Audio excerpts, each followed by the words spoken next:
Hello, everyone. Welcome to the Generation Y Conservative Podcast. I'm glad you could join us tonight. Tonight, we talk about the future of improving your vision, sans contacts and old-style glasses like Mr. Somebody over here. Yeah. A smartphone, sans the social media for your kids, and an app to warn San Francisco residents and tourists alike of poop. The poop epidemic, apparently. In entertainment, we discuss a new Netflix documentary that has the black community pretty pissed, a Star Wars director appointment that has the social justice warriors pissed, and a RuPaul story that has the transgender community and their supporters pissed. So everyone's pissed. A California coffee shop is refusing to serve police officers, and a gorilla statue is removed from a playground because some have complained that it's racist. We also talk about Canadian doctors in their universal healthcare system trying to refuse pay increases and how both sides are actually possibly reading that situation a little bit wrong. And our main topic tonight is kind of a couple weeks in the making. It's the gun debate surrounding the Second Amendment in the wake of the latest school shooting down in Parkland, Florida. What are the arguments? What are the typical responses? Where can we agree and where do we go from here? We talk about these topics and more. This is the Generation Y Conservative Podcast.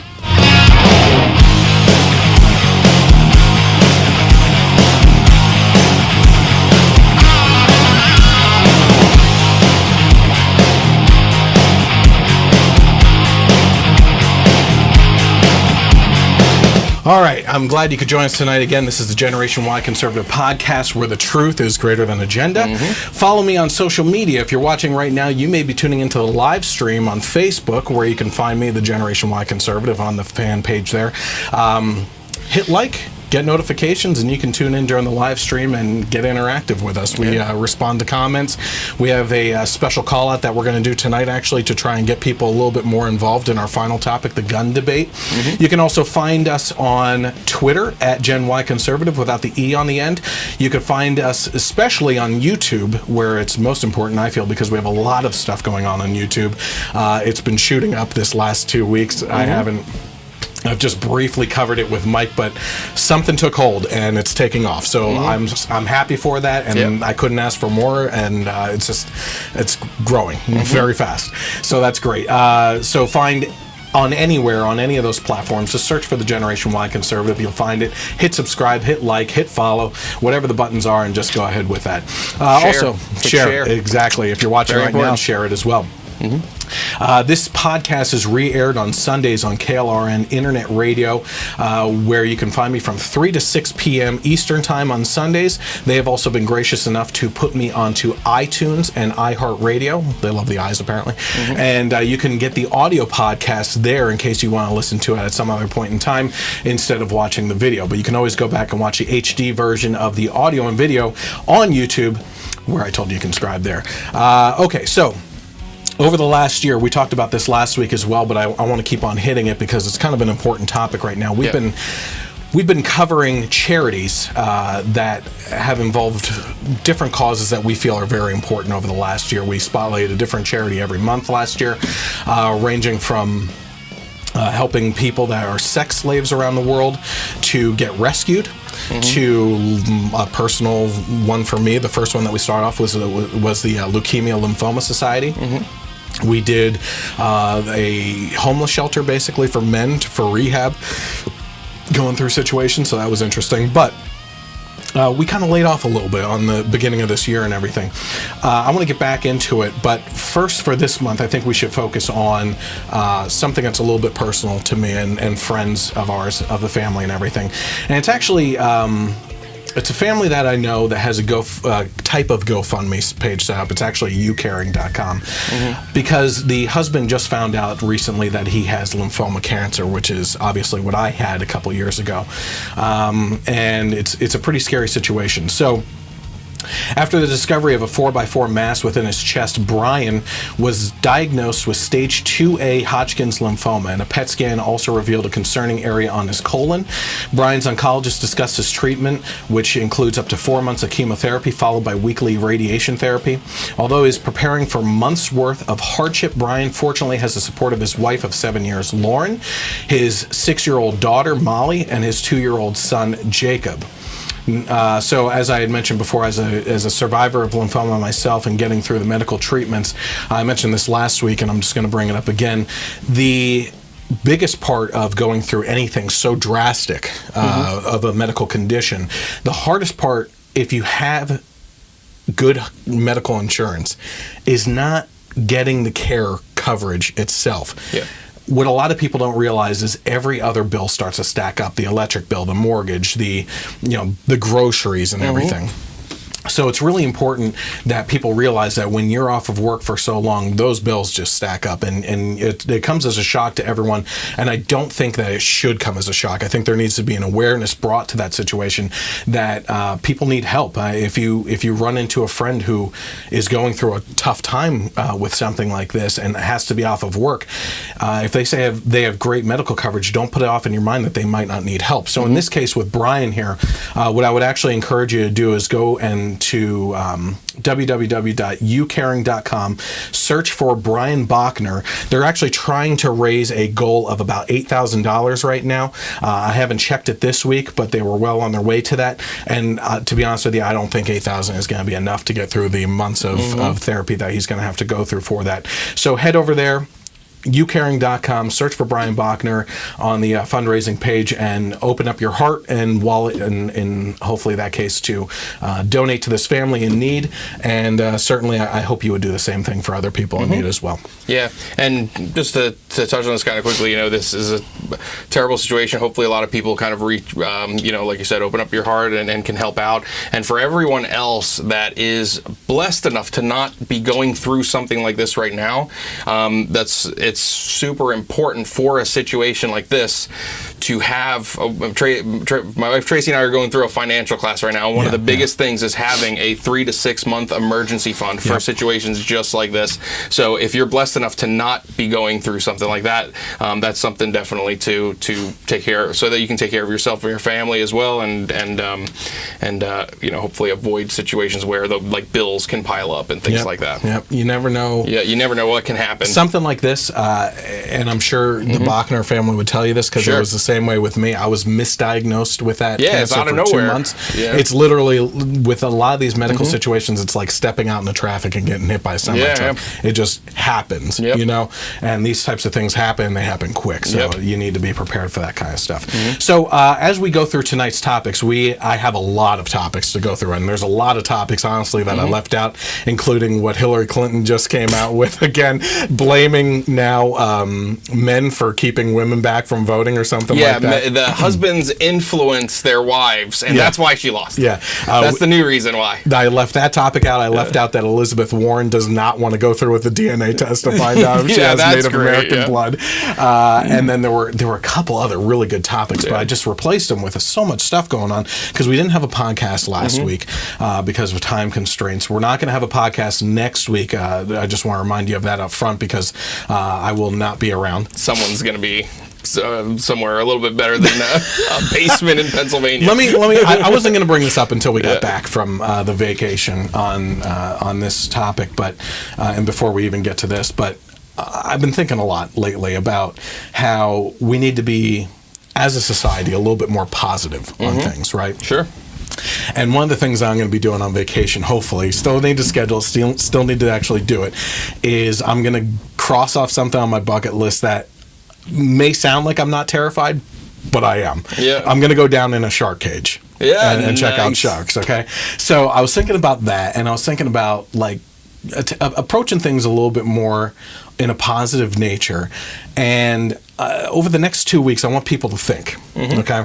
And we'll get back to this in the podcast. I'm going to promote this a little bit more, so don't let me forget this. Yeah. But I would like to get a little bit more involved with our community of podcast listeners and those that view and everything, and get people to tackle something that's on their list that they may be afraid to do, and overcome that fear and actually do it, So I have another thing on my list that I have always wanted to do, and it's a very simple thing. It would just require going out right around here to do it, that I am terrified of doing, okay? And I think I might Well, first of all, I'm going to bring the GoPro down to the shark cage, so I'll get footage of that. Okay. But I'm thinking about bringing the GoPro out maybe and doing something else around here that's a fear of mine and crossing that off my list. So I kind of thought it would be a neat idea if in the next couple weeks, getting people to overcome a fear, do something. If you're into extreme sports and you do it all the time, that's not overcoming your fear. That's just taping something that you usually do. Yeah. Like I want something that you've wanted to do your whole life and you never had the courage to do it. Yeah. You know, get it on video, and I will put together a short video of all the people overcoming a bucket list item that they wanted to do and put it together to show on the podcast. I think that would be really cool. Yeah. So basically what Chris is saying is that there will not be a podcast next week, and there may never be another one. That's true. Or I'll be coming back like this, just waving one hand, my one Italian expression instead of both my hands. You know? So one thing I want you to keep in mind as we go through the topics tonight, what I was going to get to before, is that as we go through these, the main topic tonight is actually going to be the last hour will be in regards to the gun debate, the Second Amendment debate and everything. And it's intense. This topic, I went to town on this topic to really cover some of the things, because I think it's very important that both sides know and come to a respectful argument or debate on the topic. Yeah. You know, I mean, I don't think that either side needs to make jerks of the other side. And we'll go over all that. But as we go through this, what I want you to do is, if you're tuned in, if you're watching, if you have a common argument that you hear from the left or from someone who wants gun control, that you want an answer to how to respond to that, type it into the comments section, because Mike will keep track of all the comments tonight so we can respond to those, and we'll let those kind of pile up in the comments section and get to those and try to get to those in the last hour then, okay? So let's hit technology news first. According to Digital Trends, vision-improving nanoparticle eye drops could end the need for glasses. So this is actually a really cool thing. The team at Israel's Sher Zedek Medical Center and Bar-In University found that the nanodrops combined with a laser process improved vision for both near and farsightedness, but only on pig eyes. And clinical testings on humans will begin later this year. So the process actually works in 3 steps. The first of these steps involves an app on the patient's phone. Okay. Yeah, I know it sounds crazy. Yeah. On the smartphone or mobile device that measures their eye refraction. A laser pattern is then created and projected onto the corneal surface of the eyes. And this surgical procedure takes less than 1 second. Finally, the patient uses eye drops containing what they describe as special nanoparticles. These nanoparticles go into the shallow ablated patterns generated on the surface of the cornea. They change the refraction index inside of those patterns, and this corrects a visual problem the user has. The process of correction can be done at home without the need of a medical doctor. So here we're talking about your smartphone app scanning your eye. From what I'm reading here, it seems like the smartphone app scans the eye. You put the nanoparticles in, and they react according to your smartphone and what it picked up and correct your vision. That's crazy. In less than a second for the registration of it, right? It's nuts. So this doctor said that the treatment differs substantially from regular eye surgery, laser eye surgery, which removes a significant portion of the cornea, the transparent layer that forms the front of the eye. In the new process, only the upper part of the cornea is affected, and the benefit of this approach is that not only does it mean that the treatment can be safely carried out in a patient's home without medical supervision, but it should prove effective for far more patients. So here's the catch, but I don't think it's actually a catch. It says, unfortunately, the fix is temporary, meaning that patients would need to repeat the process every 1 to 2 months to maintain their superior eyesight. So every 1 to 2 months. I got to put on glasses every day. And it's like you got to touch your eyeball for contact lenses every day. And yeah, so that's no problem. Here's my thing. Okay, I honestly think so. One of the experts that's in the medical field or in the technology field, because technology and the medical fields are merging. You know what I mean? They're just coming to this. It's just coming together. It's going to be like Wakanda in no time. It's gotten to the point where some of these technology people have answers to medical questions without the medical knowledge of what needs to be corrected, just because it can identify it itself. Yep. You know, I mean, it's getting to that point. So here's what I hear that from this one I forget who predicted it, but someone predicted that all sicknesses and illnesses will be cured by 2030. Okay. That's not right around the corner. Yeah. You know? And what I'm thinking, though, is enhancements, right? Mm-hmm. So we're looking at this procedure of nanoparticles in your eye, right? Which will correct your vision. But you know that the next step is, number one, nanoparticles that will mimic a different color for your eye. Mm-hmm. You know, it'll just change your color. You could probably switch it on your app for crying out loud. Today I want green eyes, or today I want blue eyes. You know what I mean? Or we could seriously get to the point where, and this is what I think is amazing, where it can mimic the functionality of like an eagle eye, where you can like just zoom in on things. Yep. That sounds incredible. Other animals' capabilities. Yeah. We all become beast masters. Yeah. But it's just really cool stuff that they're doing. It's like Ghost in the Shell. Did you see Ghost in the Shell? Basically, you have technological enhancements, you know, all the way up until the point where if your body is dying, they can take your brain out and put it into a robot body. And basically, that's the ghost in the shell. Well, do you watch Black Mirror? Tracy watches it. I've seen some of them, yeah.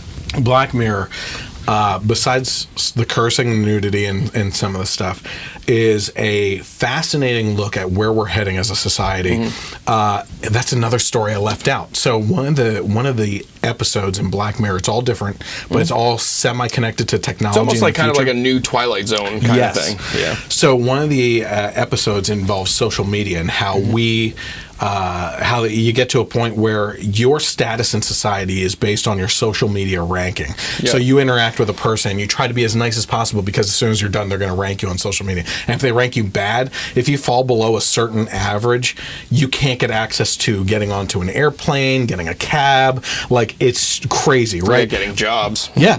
And it got to the point where it was shutting people down, right?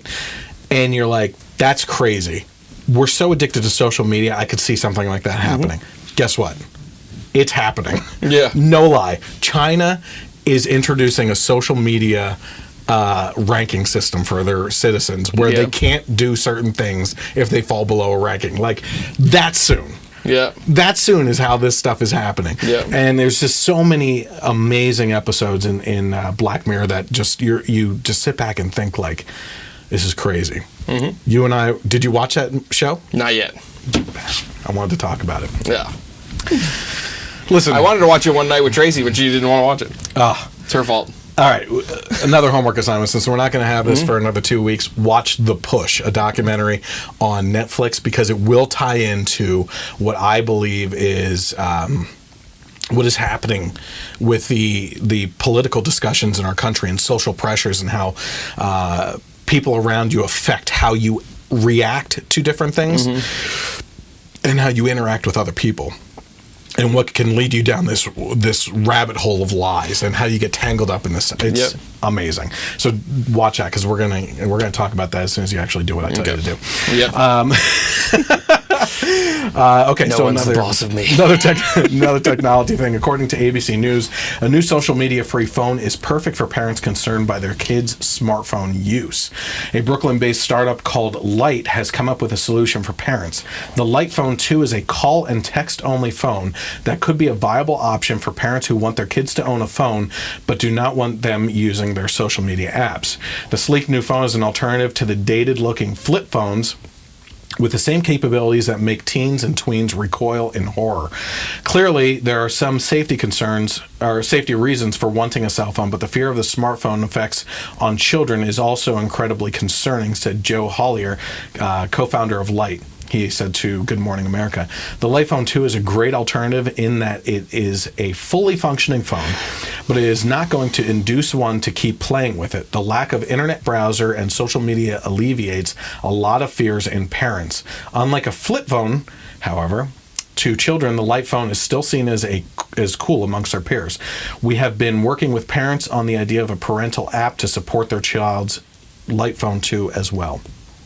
Now, before we go on with this, it says it's not just for kids. They're saying that there's actually smartphone users who will use a iPhone 2 as a casual second phone for unplugging for a few hours here and there. There are users who are all ready to ditch their smartphone for good or have been dealing with crappy flip phones for years and will use this as their only phone, offsetting some of the other smartphone features like email or photos to better suited devices like their computer or a real camera. Very interesting. Did you see pictures of this when I posted the article? Mm-hmm. It's sleek. Yeah. It's like a black background or gray background with just the letters and numbers, like just very. It's almost like a cross between the Nook and a smartphone look. You know what I mean? But very small and compact. Mm-hmm. Probably half the size of your average smartphone. Yeah. But it's sleek. Mm-hmm. It is like Apple sleek. Yeah. You know. Besides Fisher-Price type of functionality of Apple. Yeah, I remember when I worked for LG, they had a device called the Gizmo Pal. Now, this was more targeted towards little kids, but it was a watch it wasn't a watch to tell time. You can call like 3 numbers, basically mom and 2 other numbers, and it could get calls from mom or dad, and then also the app would let them like kind of track where the kids were and everything like that. It came in like blue and red, and but it was more for little kids. It was like your high schooler wouldn't want a Gizmo Pal. Right. What I find fascinating is that a lot of people in Silicon Valley are saying that they don't let their kids on social media. Mm-hmm. They know more than anyone. They know the effects. Yeah. And it's crazy. So find my Facebook page. It's the Generation Y. The iPhone 2 will ship in April 2019. It has almost 3,000 phones ordered already.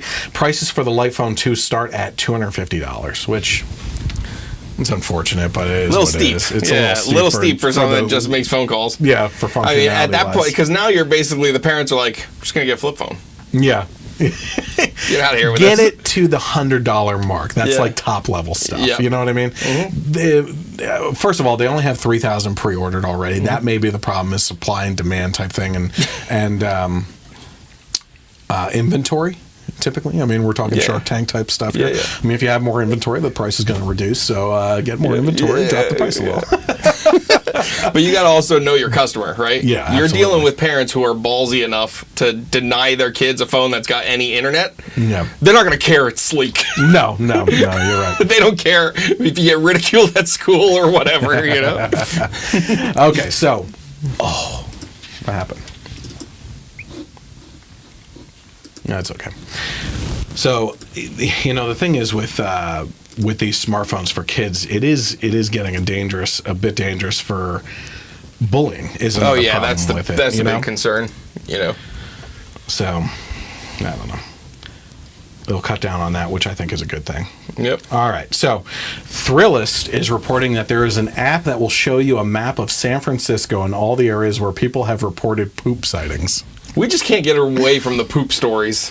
No. Mad poopers. It's poop all the time. All the time. Poop happens. Mm-hmm. As a follow-up to my video about the mass exodus from San Francisco due to liberal policies, which is apparently the most popular video on the channel for some reason. It just hit 2,000 views, I think. Yep. I have no idea what's going on. Yeah. You can't, if I knew how to find how to tap into these algorithms to make a video popular, trust me, all of them. Yeah. When it hit 100 views, I was like, wow, pretty cool. And then I was like, okay, it just took over my video that I had people sharing to get me a job. Yeah. And then it just blew past that, Yeah. And a lot of people are commenting, which is awesome. I couldn't be more thankful, honest to God. But citing human waste reports made in San Francisco, software engineer Jen Wong mapped the city's most poop-ridden neighborhoods, and it is a feast for watery eyes. Oh, God. Her project, called Human Wasteland, is pretty exhaustive, listing reports made by the individual 311 calls from 2008 through 2015. If there was a frantic call made to the city authorities about a steaming pile over that 7-year period, it's listed in Wong's map in the form of the ubiquitous poop emoji. Yeah. Got to use that. The map details every poop sighting on a monthly basis as well. This isn't a map of errant dog turds, mind you, but of human waste. Wong tells Thrillist in an email that her map is meant to shed light on the issue of, what do you know, homelessness in San Francisco, because it's resurfaced in the media, which means there's X many more people aware of this problem and how they can help. I feel lucky to have been a part of that. The map is also predictive of whether you'll encounter a poop river or turd minefield while walking down the street in San Francisco, because it's got a search function. Will I step in poop, I think is what it's called. That's funny. Wong says her map has gotten 135,000 views since she started compiling the data in November 2014, considering its popularity and its use for public service and promoting awareness of an important issue. So if you actually get an opportunity, and I'll throw it up in the YouTube version, to take a look at these maps, I mean, it's just insane. I saw like screenshots. It's just and I had that interview with Kira about California policies and everything at CPAC, and she was talking about how it's a problem. There are parts of San Francisco that you will walk past that smells of urine and feces, right? And listen, I'm not saying that. I need to tread carefully, and not because of where the poop is, but but like the fact of the matter is, there's a homeless population out there that's a problem, right? And it's not a problem that they're the problem; it's a problem that they're homeless, right? And they don't have anywhere to go. And we talked about this in that last podcast that I did by myself, which is you have Nancy Pelosi standing on the floor for 8 hours, right? Talking about illegal immigrants into this country and taking care of them. But you didn't see her stand for 1 second to take care of the homeless population in her state, you know, especially within the city that she actually represents. And it's just amazing to me that we have these types of problems where we could be allocating money instead of propping up these sanctuary cities and states and putting them towards the actual people that they swore to uphold and protect along with the Constitution. They're very people that voted for them, then the illegal immigrants coming into this country. And again, it's not that I don't care about people coming into this country, but we need to take care of our people first and then focus on whatever we have left, using that to help other people out too. You know? Absolutely. You getting stuff there? Nope. Okay. All right, let me just see what this is real quick here. Okay. So, let's head over to entertainment news. Louder with Crowder is reporting that Jon Favreau is directing a Star Wars TV series, and the internet is not happy. So I wore my Millennium Falcon t-shirt just to commemorate that day. Why do you think they wouldn't be happy?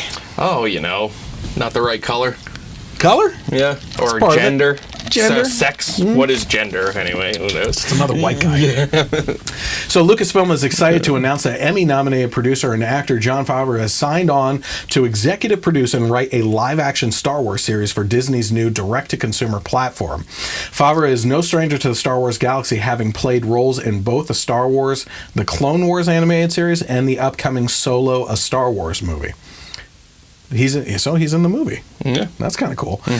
He's thrilled to be returning to the Star Wars galaxy, and said, if you had told me at 11 years old that I would be getting to tell stories in the Star Wars universe, I wouldn't have believed you. I can't wait to embark upon this exciting adventure. So he's already had his hands in some pretty amazing movies. Yeah. He's in the Marvel universe all the time. Is happy. He kickstarted the Marvel universe. Yeah, Iron Man 1 was the first Marvel movie. Had that not succeeded, it wouldn't have taken off. And that was his movie. Yep. You know, that was a Jon Favreau movie, like, from the ground up. And so he really kickstarted the entire Marvel Cinematic Universe. So he is more than qualified to take on this job. But as we can see, it's not about qualifications. Not at all. He also did the Jungle Book. Yeah, which was awesome. Really good. Yeah. It was really good. And is he doing The Lion King? I don't know if he's doing The Lion King. I don't know. I'm sure people will be mad if he is. Yes, of course they are. But, and what was his real famous movie in the 90s with Vince Vaughn? Was it Swingers? Yes. Swingers. Yeah. I mean, come on. You're like a bear. She's like a little rabbit. And you got these big freaking claws. You know what to do with these claws. She's just cowering. She's a little bunny. You just gotta... One of my favorite movies of all time. PCU. Remember PCU? No. Oh, dude, that one with Jeremy Piven where they're in the college. He's like trying to go to a concert. Jon Favreau's going to a concert. He's wearing the T-shirt of the band, and Piven's like, "You're wearing the T-shirt of the band you're going to see. Don't be that guy."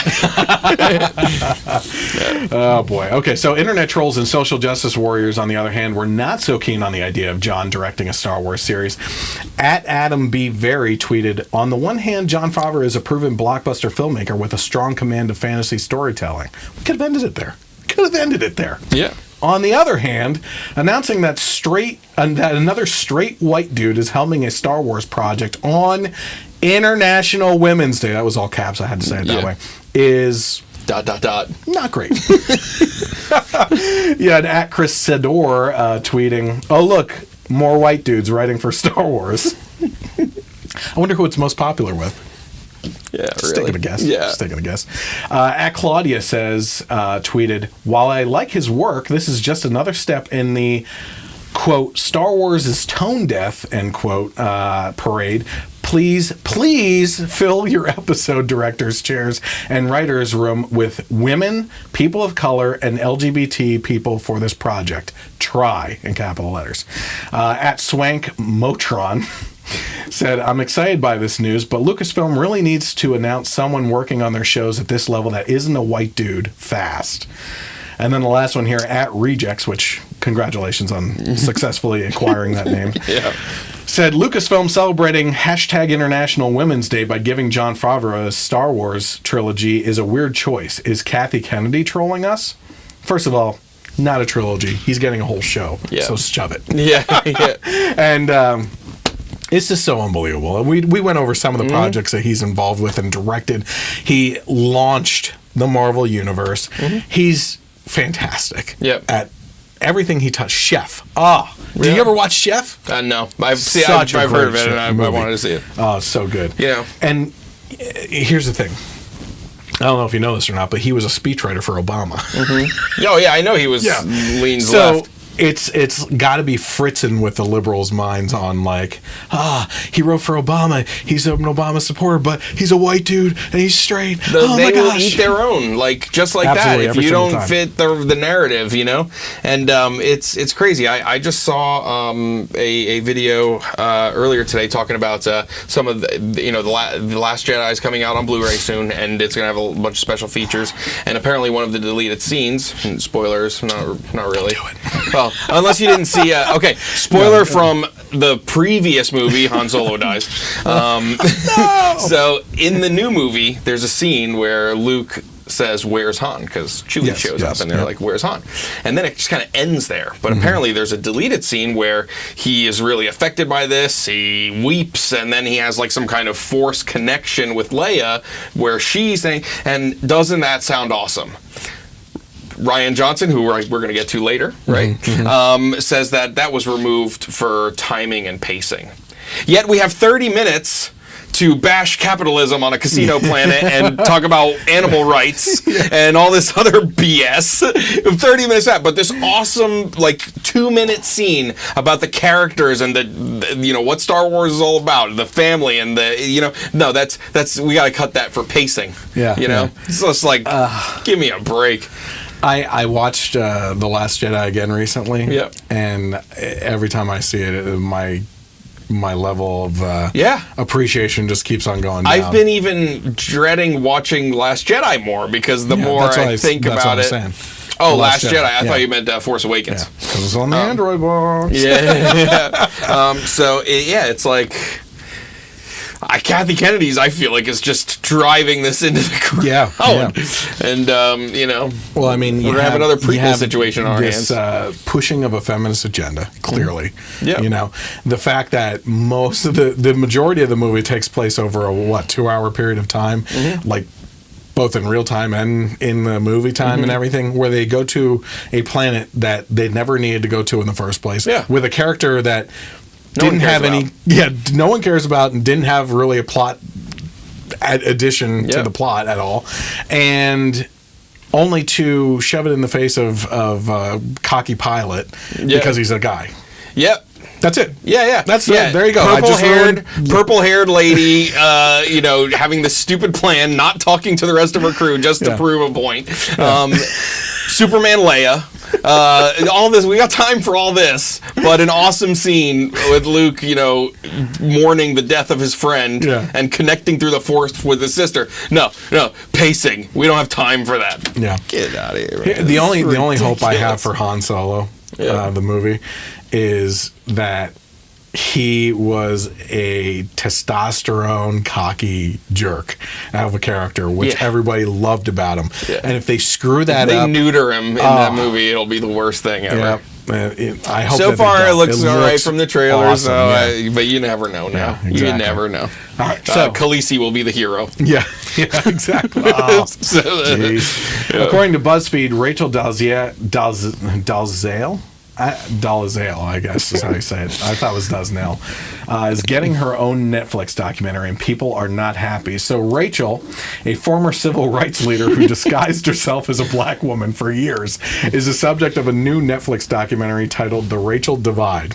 So in case you haven't listened to the podcast, because we've talked about her in the past, this woman spent her time, she was the head of the NAACP organization out in Seattle or something like that, and would tan constantly to keep up this appearance of being black. Was it permed her hair? To be crimped it, crimped it, like the 90s, Oh my gosh! And then it wasn't until someone discovered it and outed her as being, and then she took up the mantle of being transracial. I'm gonna be the first. Yep. And so, which I find fascinating again because the people I talk to that are pro transgender and believe that that's a legitimate thing, and I'm not saying whether it is or not, but that will argue that point are the same people that will tell me that transracial is not a thing. Yeah. I don't know. We have trans species now too, so it's whatever. It's gonna be trans object. I'm a vase. Did you see the video? That Louder with Crowder posted today at Southwest today or yesterday? You know how he's got his new intern Sven computer? Yes. Beep beep. Beep beep. So he sent him to a LGBT thing because he's been kicked out. When he last year when he impersonated Cenk from the Young Turks, they denied him and Not Gay Jared's entrances. So they sent in Sven Computer. He's got the silver suit with the computer box with the lights outside, and he goes into this LGBT thing saying he is a computer. Yeah. He is a computer, and that's what he identifies with. He's like, if you think about it, the human brain is a very powerful processor and computes beep beep. Yeah. And he was doing it, and the whole time Steven Crowder's in his ear telling him what to say. Yeah. And he's like, and then he was saying listen, I am a computer. I don't know what kind of imaginary things you think you are, but I'm a computer. And he was really going in on it. It's so funny. You have to see it. Oh, I am a huge fan. First of all, you and I have been watching Crowder for a long time. As a matter of fact, before Crowder really launched off, I tagged him in something because of an early video that he did, and one of my liberal friends said, "Oh, Crowder is started going off on him," and Crowder responded dude, why don't you say it right to my face? Yeah, that's awesome. Right on a private post. Because he used to be on Red Eye and some Fox News contributor and stuff like that. There was a famous video of him and Amy Schumer sitting together and going at it. That was just pretty funny. Yeah. He's great. So filmmaker Laura Brownson followed Rachel for 2 years to shoot the documentary that will start streaming on Netflix on April 27th after premiering at the Tribeca Film Festival in New York City. In the trailer, we see Rachel and her son Franklin struggling over her decision to continue speaking out about race. And Franklin, her son, said, "I really do not want to focus on this for the rest of my life, so just shoot a documentary." Yeah. And you think I do, Rachel replied. When something gets destroyed and you have to rebuild it, you can't just pretend that it didn't happen and everything gets fixed, she told her son. She can identify whatever she wants to because that's her business, Franklin said. But when it's put in the limelight, I don't think you should be pissing people off more than they already are unless you want to get bit in the rear end. Not what he said, but from it. There was a lot of backlash against the documentary online from people who were confused as to why a white woman pretending to be black would get a documentary when there are real women of color who are much more deserving. You can actually read those comments because it wasn't anything that I could specifically point out that they were just pissed off. Can we just take let's just unpack that sentence for a second? Yeah. And we can apply that one. Yeah. We can apply that to many things. Absolutely. Yeah. All right. Well, I mean, why are men who are now women winning weightlifting competitions when there are real women. Why that are could be men winning Women of the Year when there's women who win Women of the Year? I mean, one thing that we've talked about too, and I think somebody else had mentioned as well, was that I feel like biological women will be like the lowest class of woman that there can be. I honestly feel bad for women right now. Yeah. I think they're the subgroup that gets shafted the worst. They talk about equality and they want this and they want equal pay and they want this, but then here comes a man and says, hey, I can be a woman better than you can. Exactly. Netflix even jumped into the Twitter conversation and said that Rachel did not receive any payment for this project. Of course, she got pissed off that they were being racist, but whatever. Joining Monique with the Netflix boycott. In making the film, I came to a deeper understanding of the raw nerve that Rachel hits in our society. But I also learned that her motivations to identify as she does are far more complicated than most realize, Laura Brownson said to Vulture. Regardless of how people feel about Rachel, I hope the film will challenge audiences to think more deeply about race and identity in America. Oh, it's far more complicated? Yeah, it's not. I'm sure it's a very complicated mental disease that she has to think that she's a black woman when she's a white woman. The craziest thing is, did you ever see a picture of her parents? No. This girl could not be any more white. Like, I'm actually surprised that she doesn't have third-degree burns from tanning so much. Yeah. Okay. Another BuzzFeed article, which is both one of my favorites and yet headache-inducing. Did you read this whole thing? Which one? Gosh. Oh, they're reporting that queens are questioning RuPaul's grip on drag culture as after his controversial trans comments. This is just amazing. The world's most famous drag queen is now in hot water over comments that have been dubbed transphobic, and the controversy has summoned the LGBT and drag communities asking if RuPaul has failed to keep up with the times. When RuPaul's not progressive, I don't know who is. Not only that, we're going to get to it here, but RuPaul, if you're going to talk about the trans movement, transsexual, transgender, drag culture, even the gay culture and everything, RuPaul has been the leader in spotlighting this for decades. Yeah. Right? He goes. Yeah, he is. He identifies as a man. Yeah, I mean, bringing this stuff to the limelight. Now, not that I agree with that or anything, but if you're going to hold someone up as an example of leadership in that area, that's the arena he plays in. You know what I mean? So RuPaul said, I'm not just a drag queen. I am the drag queen number one. For more than 20 years, RuPaul has been the face of drag in America. And in the early 90s, the nation's curiosity was piqued by the 6'4" man who strutted around unapologetically in outrageous dresses, dazzling blonde wigs, and thigh-high boots. The same man who coined the famous phrase, "You're born naked and the rest is drag." RuPaul wiggled his way into the public consciousness with hits like Supermodel and Snapshot, became the face of a high-profile MAC Cosmetics campaign, and even briefly helmed a talk show, The RuPaul Show, in the mid-90s. But it was RuPaul's Drag Race, the Emmy Award-winning show, that truly brought drag culture, and with it, RuPaul, out from gay bars and ballrooms into the people's living rooms. I just heard this recently, but apparently he's one of the most influential people in the world because of his show. Yeah. That's just what I heard. The controversy began this past weekend, which I believe was 2 weekends ago at this point, when RuPaul was asked by The Guardian if he would allow a transgender contestant to compete on the show if they had physically transitioned, and his answer was probably not. He said, "You can identify as a woman and say you're transitioning, but it changes once you start changing your body. But in light of what has been called transphobic comments by the television star, some in the LGBT community, including drag queens and former drag queen contestants, are questioning the influence RuPaul wields over drag culture and wondering whether drag is evolving beyond the queen who helped pioneer it." RuPaul said it takes on a different thing and changes the whole concept of what we're doing. We've had some girls who've had some injections in the face and maybe a little bit in the butt here and there, but they haven't transitioned. In the interview, RuPaul noted that Peppermint, a queen who appeared on Drag Race Season 9 and who finished as first runner-up, did identify as a woman while competing in the show, but argued she hadn't really transitioned because she didn't have breast implants. Several former contestants on the show were quick to express their shock, hurt, and strong disagreement with RuPaul's comments. One, Sasha Velour, said, "That's yeah, okay. My drag was born in a community full of trans women, trans men, and gender non-conforming folks doing drag. That's the real world of drag, like it or not." They also said, "A queen is a queen, and I'm sad that we have to keep having to say this." Tatiana, a veteran queen from season 2 of Drag Race, who later competed on the All Stars portion, said, "Drag is an art. Drag is for everybody. Drag can be created by anyone."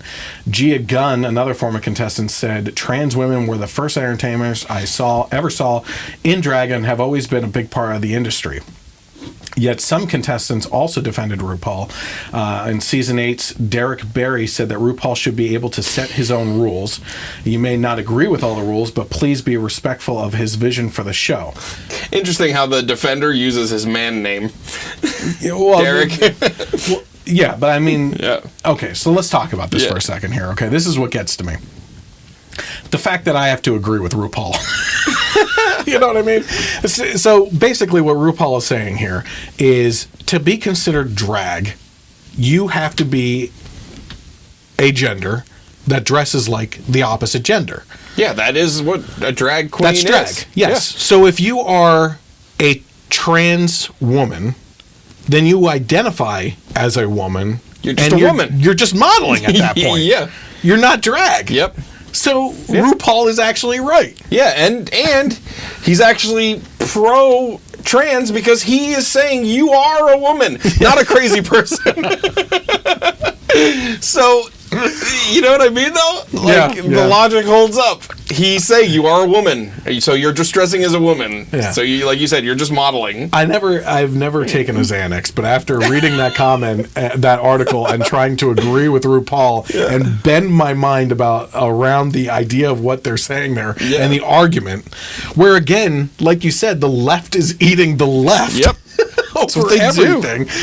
It's like you just. The fact that I'm the Generation Y conservative is agreeing with RuPaul. Says something to you. Yeah. Oh, my goodness. Yeah. All right, so let's go to our Blender News category, which is just a bunch of stuff going on. The New York Post is reporting that a coffee shop is refusing to serve uniformed police officers. A California coffee shop is under fire for refusing to serve uniformed law enforcement officers, claiming it's to protect the physical and emotional safety of our customers and ourselves. So essentially, it's a safe space coffee shop. California. Who would have thought? Right. Hasta Muerte Coffee, an employee-owned business that opened just a few months ago in Oakland, recently announced it will not serve officers in uniform. It all started a couple weeks ago when an Oakland police sergeant wanted to introduce himself to the owners and get a cup of coffee. However, he was denied service, according to KTVU. In a letter to the Oakland Police Union after the incident, the coffee shop said it does not serve the police. Hasta Muerte Coffee, which is Spanish for until death, just in case you didn't know, because we obviously do, explained the situation in a social media post last month, which sparked widespread criticism online. The post said, "We have a policy of asking police to leave for the physical and emotional safety of our customers and ourselves." The lengthy post continued, "OPD's, which is the Oakland Police Department's recent attempts to enlist officers of color and its short-term touting of fewer officer-involved shootings does not reverse or amend its history of corruption, mismanagement, and scandal, nor a legacy of blatant repression. The facts are that people of color, women, and queer police are complicit in upholding the same law and order that routinely criminalizes and terrorizes black and brown and poor folks, especially youth, trans, and homeless folks. For these reasons and so many more, we need the support of the actual community to keep this place safe, not police." Good luck with that. Hey, so next time you have an emergency and someone's holding up the store, call the community. Yeah. Call the your local arts center. Yeah. call the same people that you don't want to have guns. Yeah, exactly. Yeah, exactly. The sergeant in question told NBC Bay Area that he was hoping to build a better relationship. What a jerk. Yeah. With the shop in hopes to speak with the employees. Roberto Lopez, obviously a white guy, a resident, said that he did not understand the policy. I don't know what they got against them, Lopez said. The Oakland City Council member Noel Gallo told KTVU he did not agree with the policy but hoped to open a dialogue with the cafe. He said, my understanding is they're not going to serve police officers. I don't agree with that 100%. I think we need to work together, not against each other. So right now you're seeing across the country, I feel, a couple things. I think that you're seeing police, especially because of the whole NFL controversy, really trying to step up and do more community outreach, right? To better their own image. Because let's face it, it's a few bad apples that make the whole department look bad. Sure. You know? I also see a lot of absolute arguments, okay? And we're going to get into this, especially in the gun debate. When you're arguing these things, people go to an absolute argument or... is that the word I'm looking for? Like they're arguing in absolutes. Yeah, absolutely. Absolutely. But essentially it is all police officers are bad. Yeah. Well, that's not the case. I mean, let's be honest. And when you go to that extreme end of arguing in absolutes, then the response is going to be in the opposite direction of absolutes, right? Which is, no, officers are great. They're here to protect the community. Yeah. Well, yes, if we're having an honest conversation here, there are some bad apples in every type of business and every type of functioning society. There are bad apples that need to be taken care of. Yeah. And because it's human nature. There will be in every job, it doesn't matter where you are, there are going to be people that, do bad things. But you're right, when the reaction is that then all cops are bad and you still got football players wearing socks with pigs with cop hats on, then the people who disagree with you will then defend all cops and not want to look at the bad apples. You know what I mean? So it really is just defeating the purpose of just having a conversation, trying to solve a problem like grown-ups. Go figure. Okay. We good there? Tanya says, hello, little brother. What's up, sis? So the Daily Wire spotlighted a story in which a gorilla statue in a playground was removed after complaints that it was racially insensitive. The gorilla, which had stood for 19 years in the playground in Corsicana, Texas, was removed by city workers. The gorilla was one of many other animals that are likely to be found in a zoo that were stationed or statued around the park. We can understand this because we have an obligation to listen to all our citizens to determine what is offensive and not, especially in public places, said the Corsicana Mayor Don Denbow. CBS DFW reported. What's wrong? Nothing. I'm just thinking about a group of gorillas protesting because this is anti-gorilla. Harambe. Denbo saw an uptick in complaints about the playground primate during the last few weeks. Does that not call to just the shifting culture lately? It's been there for 19 freaking years now, and it's just the last couple of weeks. So we got to do something about it. We got to take action. You know what I mean? So they saw an uptick in within the last few weeks. There were more and more phone calls and personal discussions, and he, the city manager and a city council member, decided it needed to come down, said a local TV station. The mayor said in a statement, the city of Corsicana has recently made the decision to remove a display in Community Park. It was determined to be potentially racially insensitive. This was brought to our attention by a few citizens. The circumstances were evaluated and determined to be valid. It was not possible to leave the gorilla without the cage due to safety reasons. So the gorilla's in a cage. So it makes it worse, I guess, because gorillas should be free. Yeah. Go to a zoo where a gorilla is free. A silverback gorilla is free. See what happens to you. The statue was top heavy and was caged initially to protect the children. The cage will be left and turned into a climbing feature, and the city will look at replacing the display in the future. Here we go. Memorials have sprung up around where the gorilla, dubbed Dobby, which included signs, bananas, flowers, candles, stuffed animals, and even a beer. One site on Facebook is called In Memory of Dobie. A petition was created on the website change.org and called #GorillaGate 2018. The mayor said he was open to the idea of the gorilla returning in some form after a backlash from people who wanted the statue to remain in the park. A candlelight vigil was held on Wednesday night at the playground as a show of solidarity and a statement that the people of Corsicana will no longer back down and look the other way while those in power get to do whatever they please, according to a Facebook post by the event's organizers. After the hubbub, one Corsicana city councilman posted on Facebook that the gorilla will return once weather permits. Unreal. I want to see pictures of the candlelight vigils and for all sure. that. Oh my gosh. Leslie made a good point.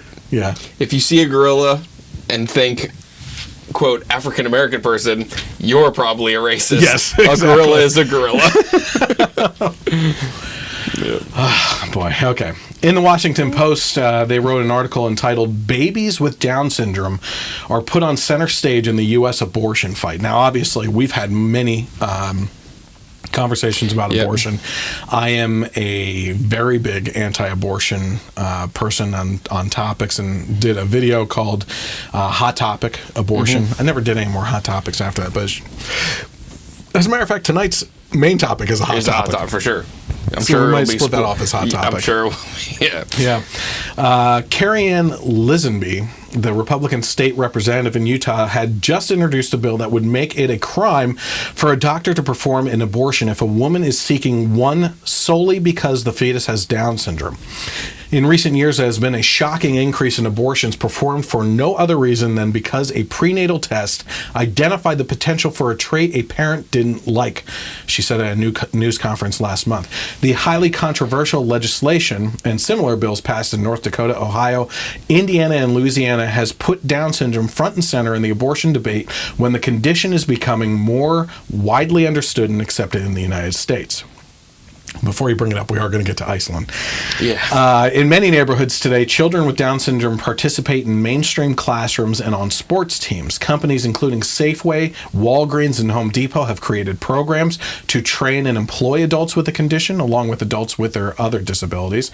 And this year, Gerber, the maker of baby food, lit up social media with expressions of delight when it announced that it had chosen Lucas Warren, who has Down syndrome, as its newest spokesbaby, which was awesome. All these evil corporations. Yeah, seriously. Yeah. Critics of the bill say that they are unconstitutional and designed to restrict abortion, not protect people with Down syndrome. They point out that there has been little discussion by the bill's sponsors about increasing funding for social services, medical coverage, and other support for people with Down syndrome.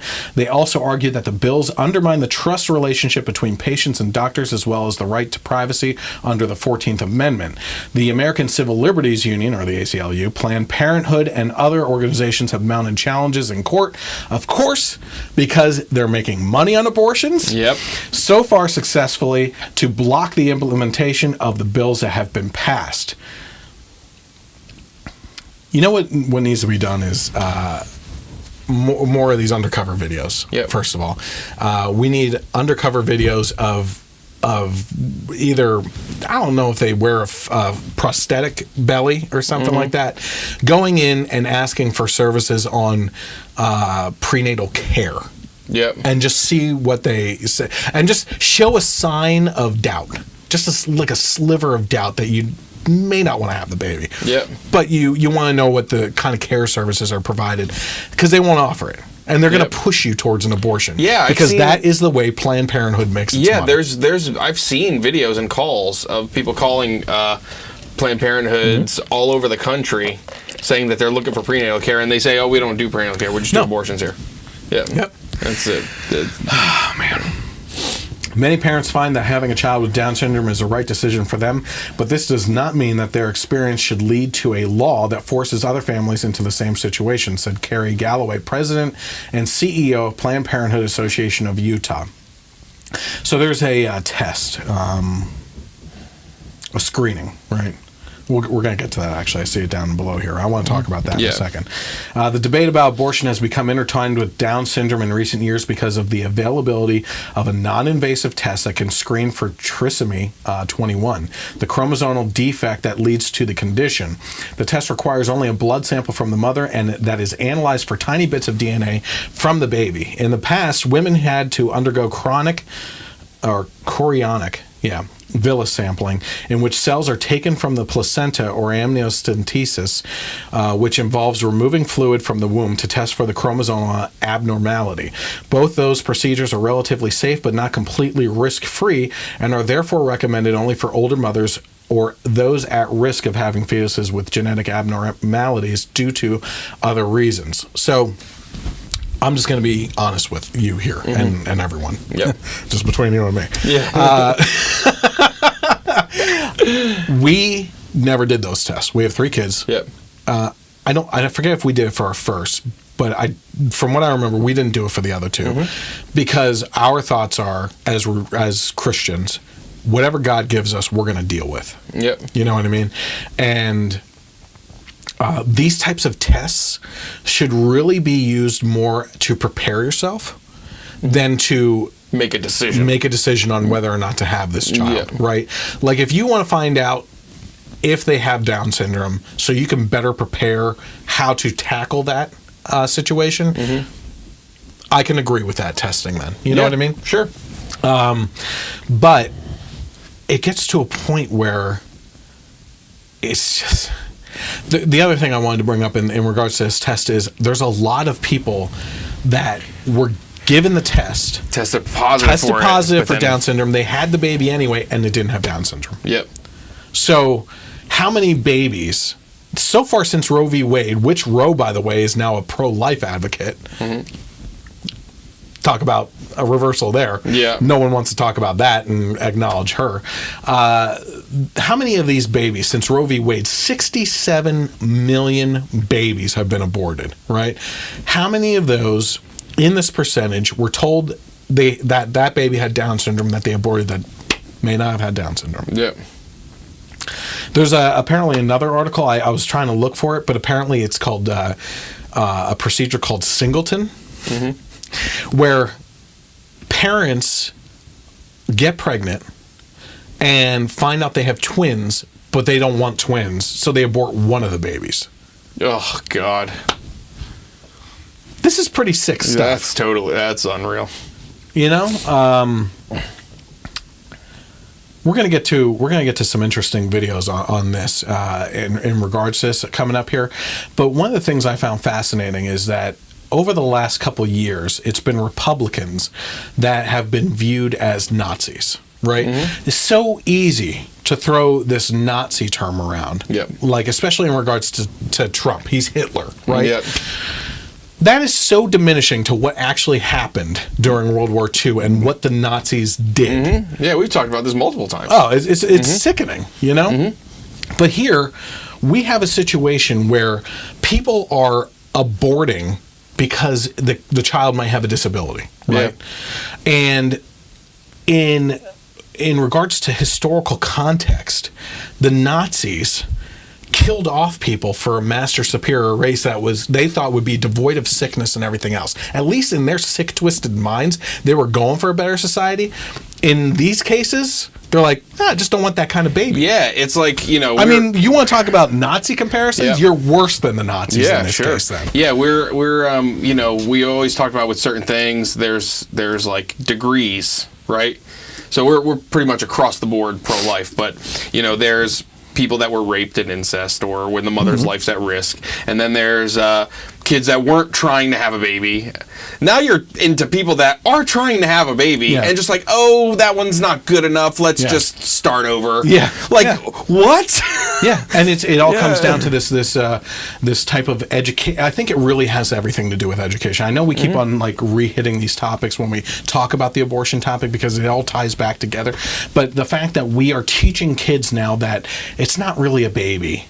You know, that's not a baby. Yeah. I can remember in high school, where they were actually trying to tell you, well, look at the fetus here, okay? What this fetus and this fetus, you're comparing the two. Which one do you think is human? Okay.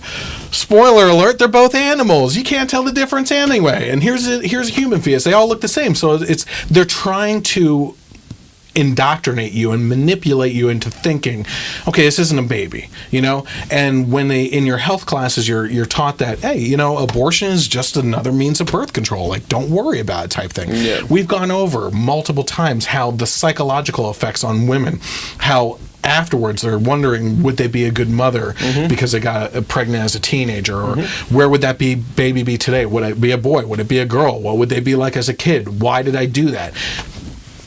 Long-lasting side effects of mental anguish from women.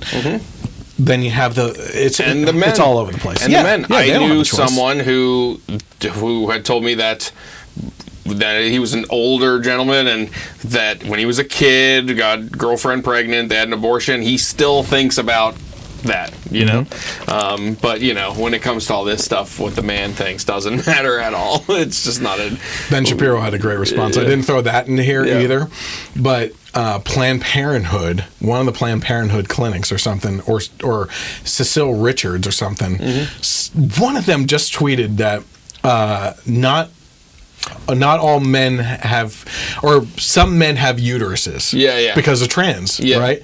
So Ben Shapiro tweeted, so now men can have an opinion on abortion, whereas we weren't allowed to before? Yep, that was Open yourself up. You opened yourself up. Idiots, I swear to God. So, let's see here. We got to this. In Britain, where the National Health Service offers a screening for the condition in all pregnant women, and the abortion rate for pregnancies that test positive is estimated to be as high as 90%, the BBC has explored the idea of a world without Down syndrome.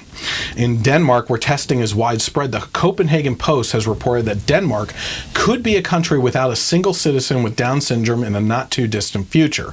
And in China, the state-run CCTV has not so subtly reminded would-be parents through its social media channels that current medical science has no effective prevention or treatment measures for Down syndrome, but that the issue can be discovered through prenatal screening. The bills making their way through U.S. state legislators come on the heels of a report that aired on CBS in the summer that Iceland is eradicating Down syndrome. The report created an uproar, and author Bonnie Rockman, writing in Quartz, called the situation in Iceland a disturbing eugenics-like reality. The Everybody Loves Raymond actress Patricia Heaton tweeted that Iceland isn't actually eliminating Down syndrome, they're just killing everybody that has it, and that's a big difference. Of course. I mean, it's unbelievable. So I want you to actually take a look at a video here. And we'll talk a little bit more about it afterwards then, because I have a pretty shocking look back at history in response to this as well. Sadly, across the world, a notion is being sold that maybe we don't need research concerning Down syndrome. Some people say prenatal screens will identify Down syndrome in the womb, and those pregnancies will just be terminated. It's hard for me to sit here and say those words. I completely understand that the people pushing this particular final solution are saying that people like me should not exist. That view is deeply prejudiced by an outdated idea of life with Down syndrome. Seriously, I have a great life. I have lectured at universities, acted in an award-winning film and an Emmy-winning TV show, and spoken to thousands of young people about the value of inclusion in making America great. I have been to the White House twice, and I didn't have to jump the fence either time. Seriously, I don't feel I should have to justify my existence. But to those who question the value of people with Down syndrome, I would make 3 points. First, we are a medical gift to society, a blueprint for medical research into cancer, Alzheimer's, and immune system disorders. Second, we are an unusually powerful source of happiness. A Harvard-based study has discovered that people with Down syndrome, as well as their parents and siblings, are happier than society at large. Surely happiness is worth something. Finally, we are the canary in the eugenics coal mine.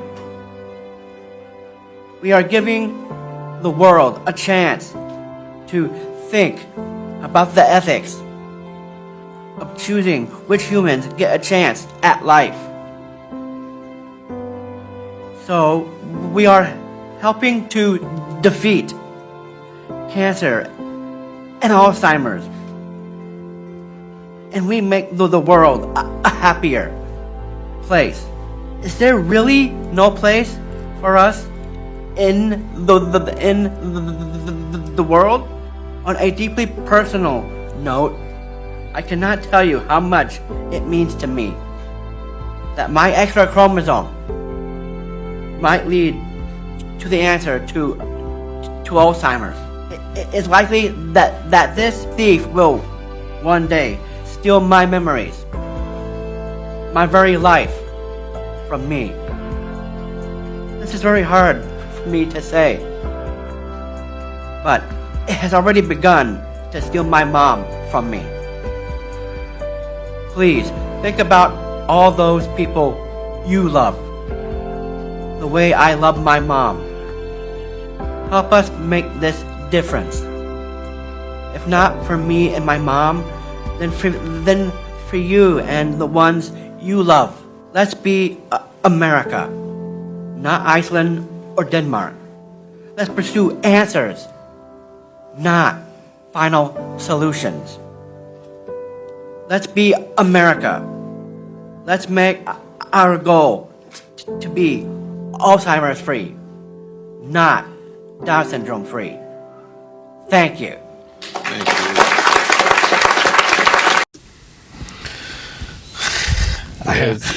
I don't even want to talk about it because I'm pretty choked up from just what an amazing job he did. Yep. And before we get on to, you wanted to bring up a comment, which I haven't seen yet, but he did say, I shouldn't have to justify my existence. Mm-hmm. I found that pretty interesting, and it sounds eerily like a response to George Bernard Shaw, an Irish playwright, critic, and polemicist, and political activist that the left often touts. Let's take a look at that real quick. You must all know half a dozen people at least who are no use in this world, who are more trouble than they are worth. Just put them there and say, sir or madam, now will you be kind enough to justify your existence? If you can't justify your existence, if you're not pulling your weight in the social vote, if you're not producing as much as you consume, or perhaps a little more, then clearly we cannot use the big organization of our society for the purpose of keeping you alive, because your life does not benefit us and it can't be of very much use to yourself.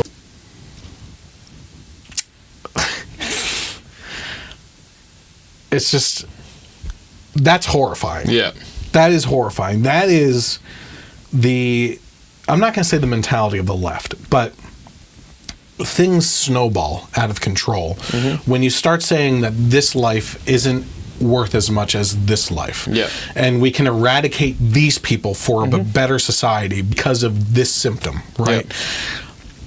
When you start cherry picking existence of human life on what you want in this world, you are no better than the Nazis trying to create a master race. That is essentially what you're doing. If it's just for the pure heck of, you just don't want that type of person in the world that you have to care for. Yep. That is beyond selfishness and purely disgusting. Yeah. And it really points out the hypocrisy as well. Because, like, when it comes to LGBT and trans and things like that, most people on the right are not like, we want to get rid of you. Yeah. You know what I mean? It's more just like, all right, you do your thing, let us do our thing, you know, and then whatever. But these are literally like, you know, you can't justify your existence. You shouldn't even be here, you know. Yeah. And this is the party of inclusion and diversity and this and that. And not only that, it goes beyond this justify your existence to be even, how am I trying to say this? It's not like, hey, if you can't justify yourself in this society, then you got to go. You got to go somewhere else where somewhere else can take care of you, or you're on like your own island of other people like yourself or something. Just get out of our sight. It's worse than that. Yeah. It's that we don't even want you breathing the air in this world and taking up that oxygen. Yeah, yeah. That is literally what they're saying right And when there. it comes to this specific topic, we don't even want you to take a single breath of air, you know? One of the most disgusting bumper stickers I ever saw was, if you knew, to go back onto your topic, if you knew the baby was going to be gay, would you still fight for their life? Yes. Yeah, I'll answer that question. Yes. Yep. You know, that life is worth living. Yep. And you are not the person to judge whether that life is worth living. It's so disgusting. Yeah. I think I brought up one other time in regards to Down syndrome. I think we had talked about it before, that someone in our family, not direct family member, was someone that often used the word, and I'm just going to say it, retarded, right? And they would refer to things as being that and overusing the word and everything until he had a daughter who had Down syndrome, right? Yeah. Changed his life. Yep. Completely. And that little girl had him wrapped around her finger. I don't even know how old she is now, because that's a part of the family that kind of split off or whatever. But so much there. Yep. You know, and it's disgusts me. And like you said, one of the symptoms, if you want to say, of Down syndrome is exuberant happiness. Yeah, you know what I mean? Like, these are not a drain on society. They make you happy when Yep. you're around them. Yep. Because they're just, it's a mindset of like, everything's great, you know? I'm trying to think of, and maybe my wife can comment here if she's still watching. There's a movie that is one of our favorite movies. I can't think of the title of it, and I think he may have been the actor. I'm not sure. Is it the one with Giovanni Ribisi and because there's one where they're like no, it's a Christian Juliette movie. Lewis. No, this Do you know one's what a I'm talking Christian about movie. though? Yeah, no. Yeah. So what was the comment? So Sue says that she also never did the test for Downs. I would live with what God gave me. As we get more efficient at testing for defects, what is our society willing to do in the name of science? I don't want to be in a world of science that has no moral compass. And Leslie just chimed in, Where Hope Grows. Where Hope Grows. Please see that movie. Yeah. Amazing movie. I love it. I can't tell you how much I love that movie. Yeah. And I tear up every time. Yeah. I'm already thinking about this and just this guy here and everything. Yeah. And this is amazing. But yeah, she makes a great point, Sue, is that, you know, we've gotten to a point in our culture where, you know, as technology advances and everything, we're going down the road of being able to pick out the features of the baby that you want. That is happening. Yeah. And it's only going to increase the availability of how to do that, the color of the eyes, the sex of the individual. I don't know if you can pick the gender. Yeah. You know, they'll get to it eventually. Isn't one of the big complaints that gender is assigned at birth? Yeah. Isn't that one of the big complaints? Yeah. Now we're going to really do it? Yeah. So and I just find that amazing. But then George Bernard Shaw, I mean, wow. Yeah. You know, justify your existence, which is exactly what he was saying. Why do I have to justify my existence? We want to live. We want to be here. We can be functional members of society, you know? Unbelievable. Okay, so while we're on the topic of the healthcare industry, we may as well point out a topic in Canada that I believe is being misread by those on the left. The Blaze highlighted an article titled "Crisis in Nationalized Healthcare Makes Canadian Doctors Ask for a Pay Cut, and Here's Why." So in the article it says, amid cuts to the healthcare system and complaints about the working conditions for nurses, hundreds of doctors in Quebec have signed a petition foregoing their pay raises. Well, what do you read right there? If you're pro universal healthcare, what did you just read? Well, they need more money for other things aside from just paying doctors. Okay, you're smart. I'm talking about if you just put logic aside and reason aside. I mean, come on. What I've seen happening with this article in particular is the fact that a lot of people on the left are saying, well, it's universal health care. Everybody's being taken care of. And obviously these doctors are just so great and in this mindset and backing the universal system that they don't even want pay increases. Like, why do it? They're just great doctors, right? Not the case. You have to read the fine detail. You got to read between the lines. Yeah. You know? So the raises were negotiated between the government and Quebec's Federation of Medical Specialists and other groups in February, with an average annual salary of $403,537. Many medical specialists said no thanks to the decided 1.4% pay increase arranged on their behalf. In an online petition, over 700 physicians advocated for the redistribution of their would-be raises to other areas, particularly in an effort to lower medical costs for patients and improve conditions for other medical professionals. We Quebec doctors who believe in a strong public system oppose the recent salary increases negotiated by our medical federations. This is what the petition read, saying that patients live with a lack of access to required services because of drastic cuts in recent years. Benefits of universal health care there for you. Quebec has faced a critical nursing shortage of late, which also contributed to the doctors' petition being circulated. There's always been money for the doctors, said Nancy Bedard, president of Quebec's Nurses Union. But what about the others who take care of patients? My people are fed up. Patients don't have the care they need. But everybody gets access to care. This is universal health care. Yeah. So what's the problem here? Yeah. There can't be a problem. What do I do with my medical tools? Yeah. The plight of one particular nurse went viral in January when she took to social media blasting Quebec's nurse-to-patient ratios and the government's handling of the crisis.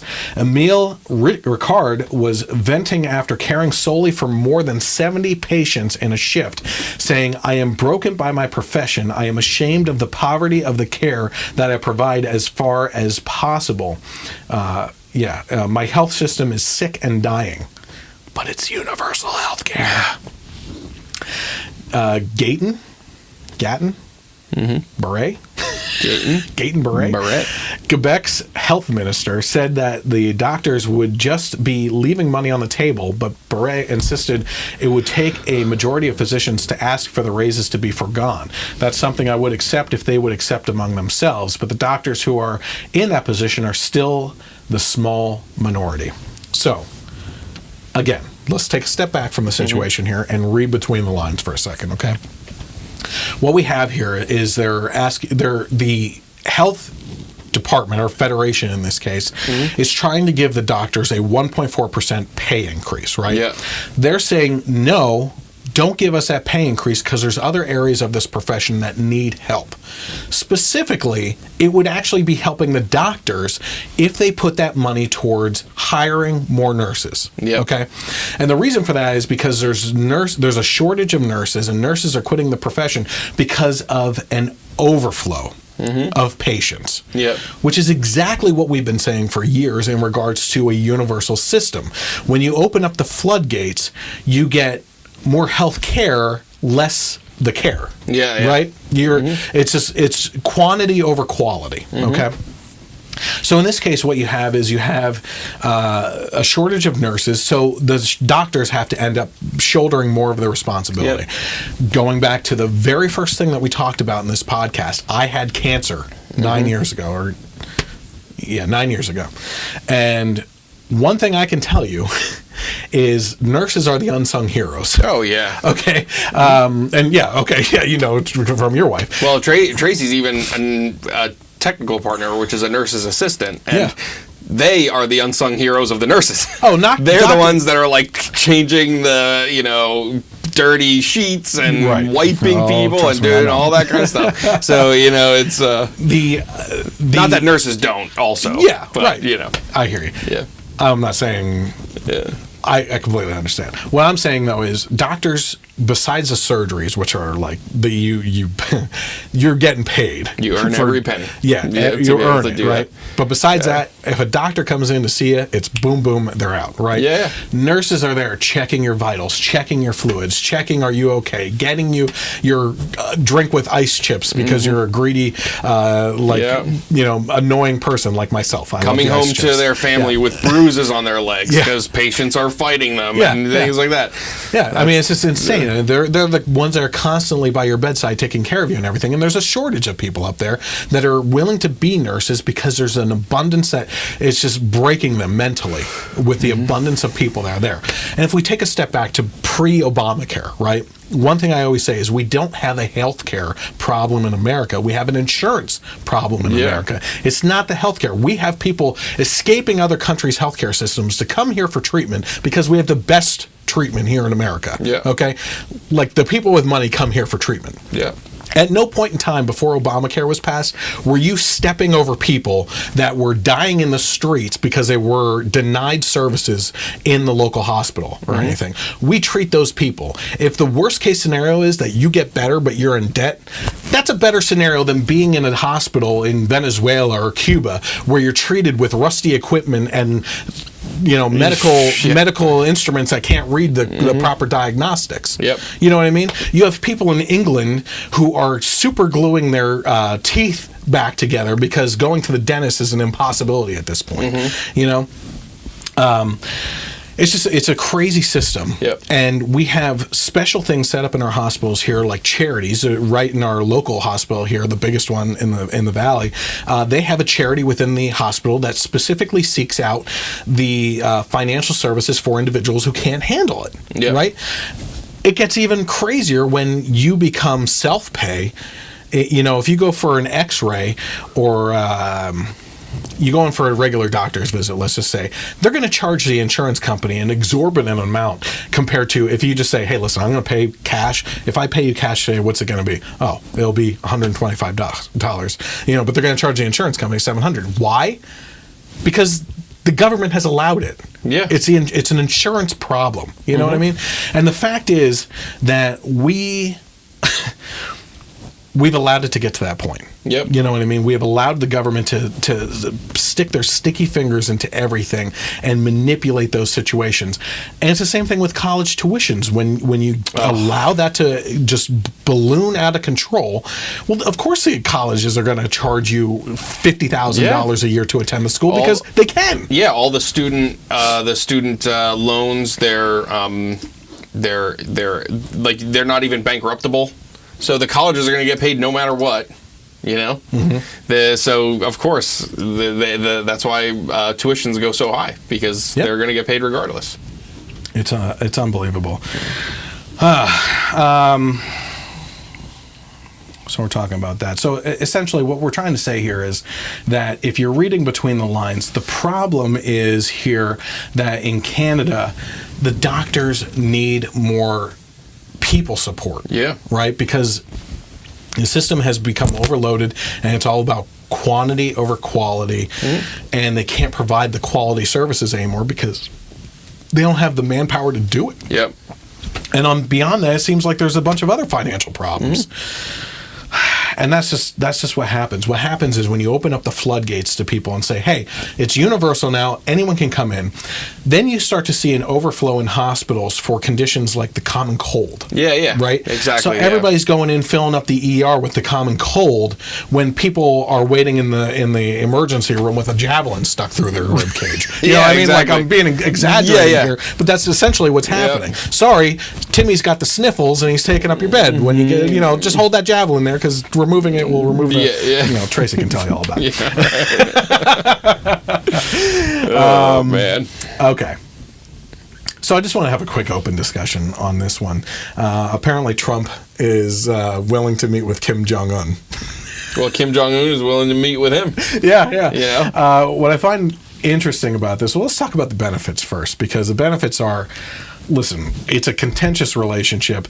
We have had 4 or 5 administrations now that have ignored the problem and allowed it to escalate to this point, where Trump finally has to be the bulldog that actually faces this guy. Yeah. I hesitate to even say guy. The Pillsbury Doughboy with a bad haircut. Yep. It's haircut versus haircut in this case. Yeah, right. But the benefits are that the fact is that you can actually possibly move forward with a type of negotiation where we can settle things, right? Is it likely that Kim Jong-un gives up nuclear power? No. Yeah, I don't think so either. And not only that, his nuclear arms are buried so deep in a mountainside that we can't even see it with this type of satellite technology that we have, that we can't pinpoint where exactly to hit with things. I mean, they're smart in that case, I guess. They're not going to give it up, but my word, I mean, they've been launching missiles over Japan and China now and towards the Atlantic. Yeah, no, Pacific. Yep. Bad. Yeah. Back to geography. And it's just, so there's benefit there that maybe you could work something out. Any other benefits to it? I mean, really? I think that it's...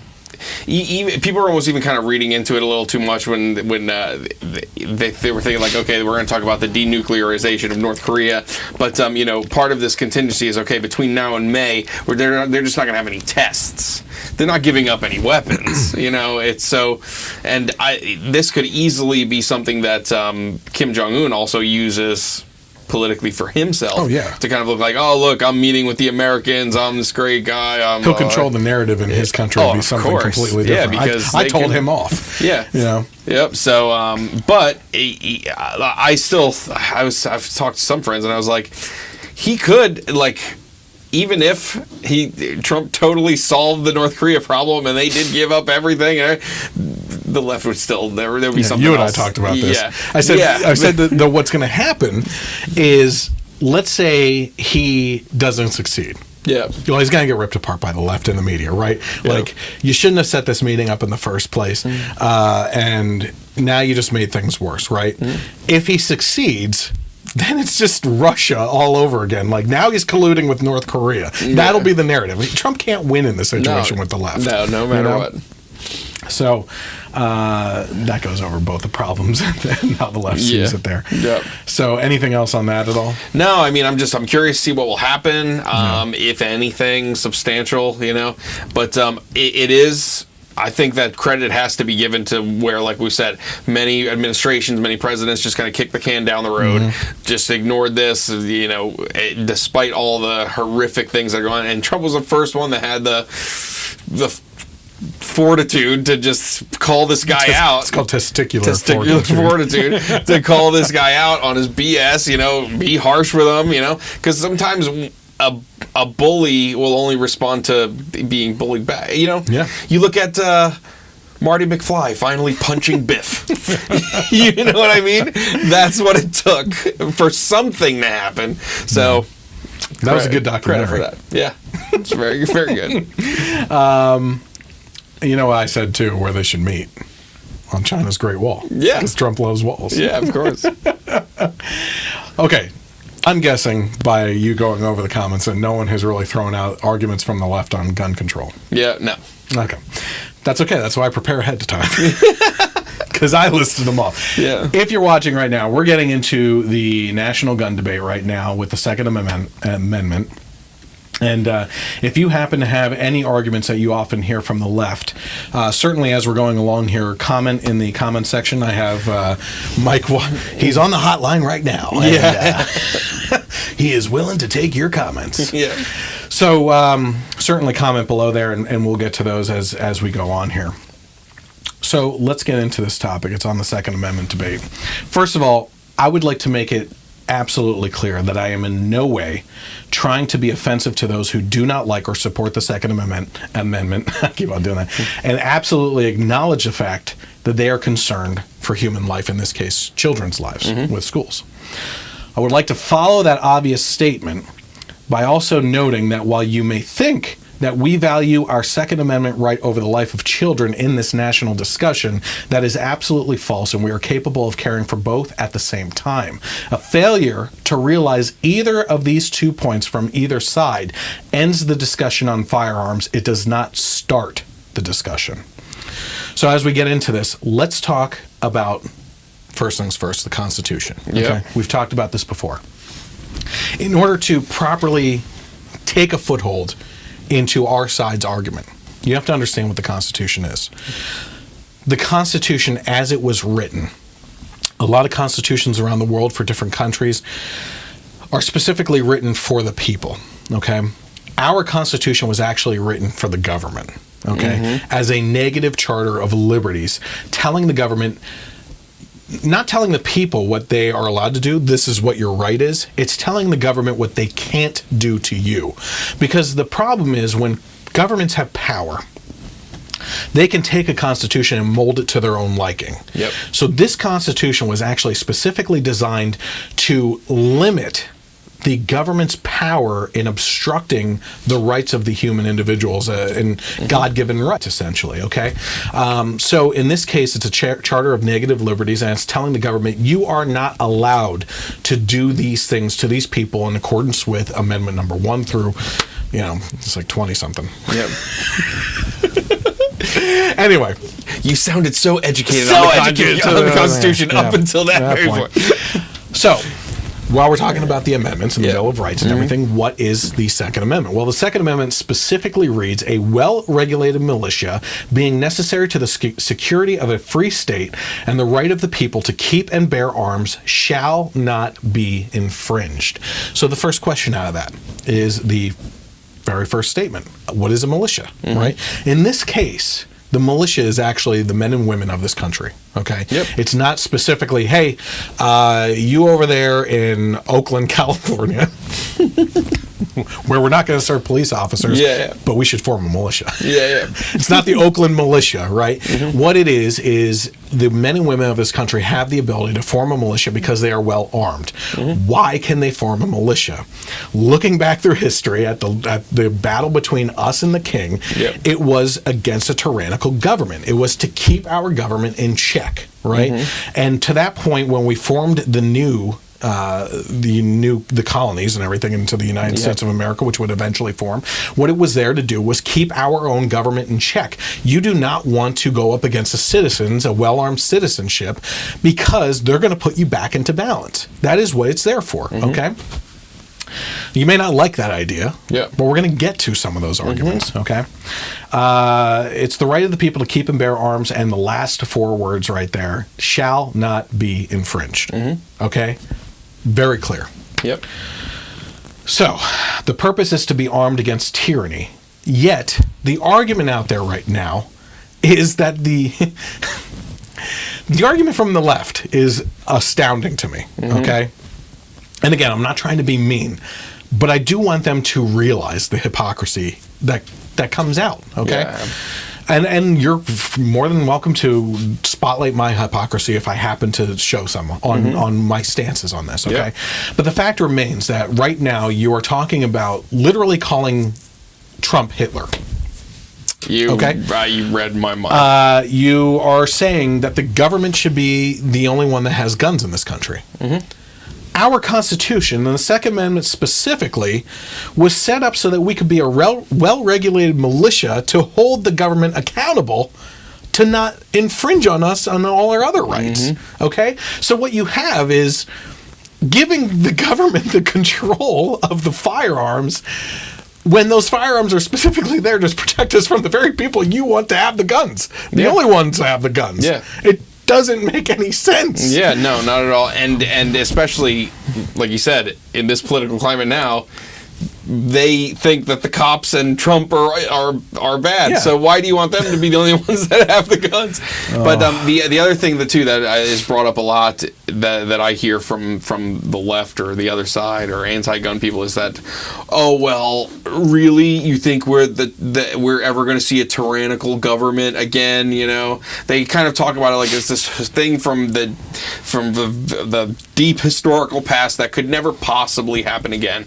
Listen, I mean, all of these empires throughout history lasted hundreds and hundreds of years, you know, but stuff happens, you know. You're also talking about now China, where the president of China is pushing through an amendment to their constitution that could basically get rid of term limits. No, yeah, he's president for life. Yeah, he's president. Where they've been president for life. So okay, he banned the word or the letter E, or what was it? I think it's E.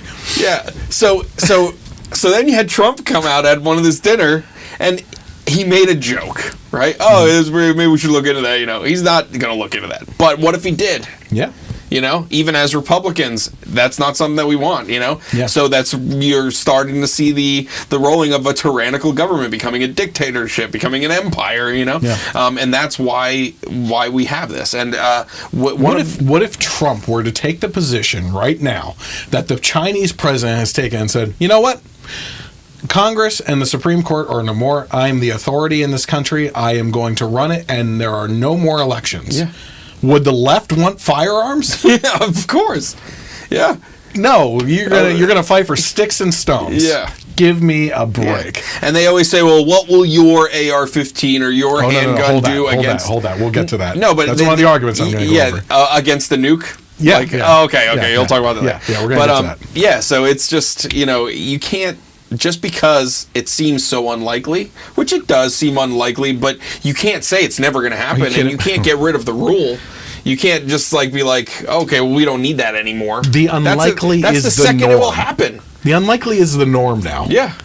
I mean, honestly, let's think about it. 10 years ago, the stuff that we talk about in this podcast, you'd be like, if you said to me that this stuff was coming... The norm is a man winning Best Woman Award. If you had told me 5 years ago that a man would win Woman of the Year, I would have been like, what the heck are you talking about? No, the unlikely is the norm right now. Yeah. So if you think that this kind of stuff can't happen, you're absolutely wrong.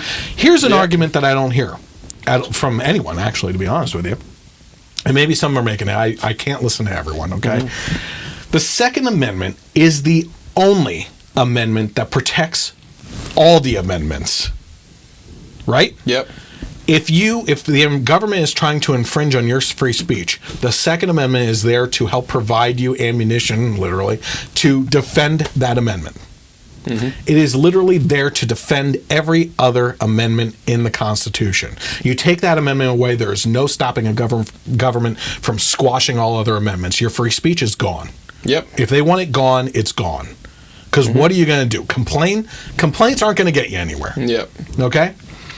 I find that fascinating. Yeah. Another thing that did you see the second? I don't know if it was. I think it was one of the Louder with Crowder Change My Mind segments. I think that's where I heard this. But the one guy he was talking to said that the largest military in the world is the armed American people, and that's why other countries don't invade us.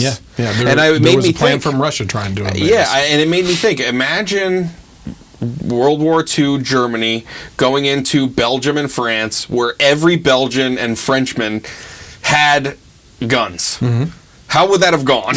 You know, where not only now do you have those countries' militaries fighting, but also the people coming out of the streets fighting back as well.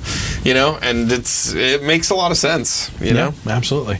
So, what sparked the national debate? Well, obviously, Parkland, Florida, right? Mm-hmm. What happened in Parkland, Florida? We're not going to mention his name because I think the most responsible thing by media outlets now, the responsible ones, is not giving hero status to these people by mentioning the names. Okay, so we're not going to mention the name.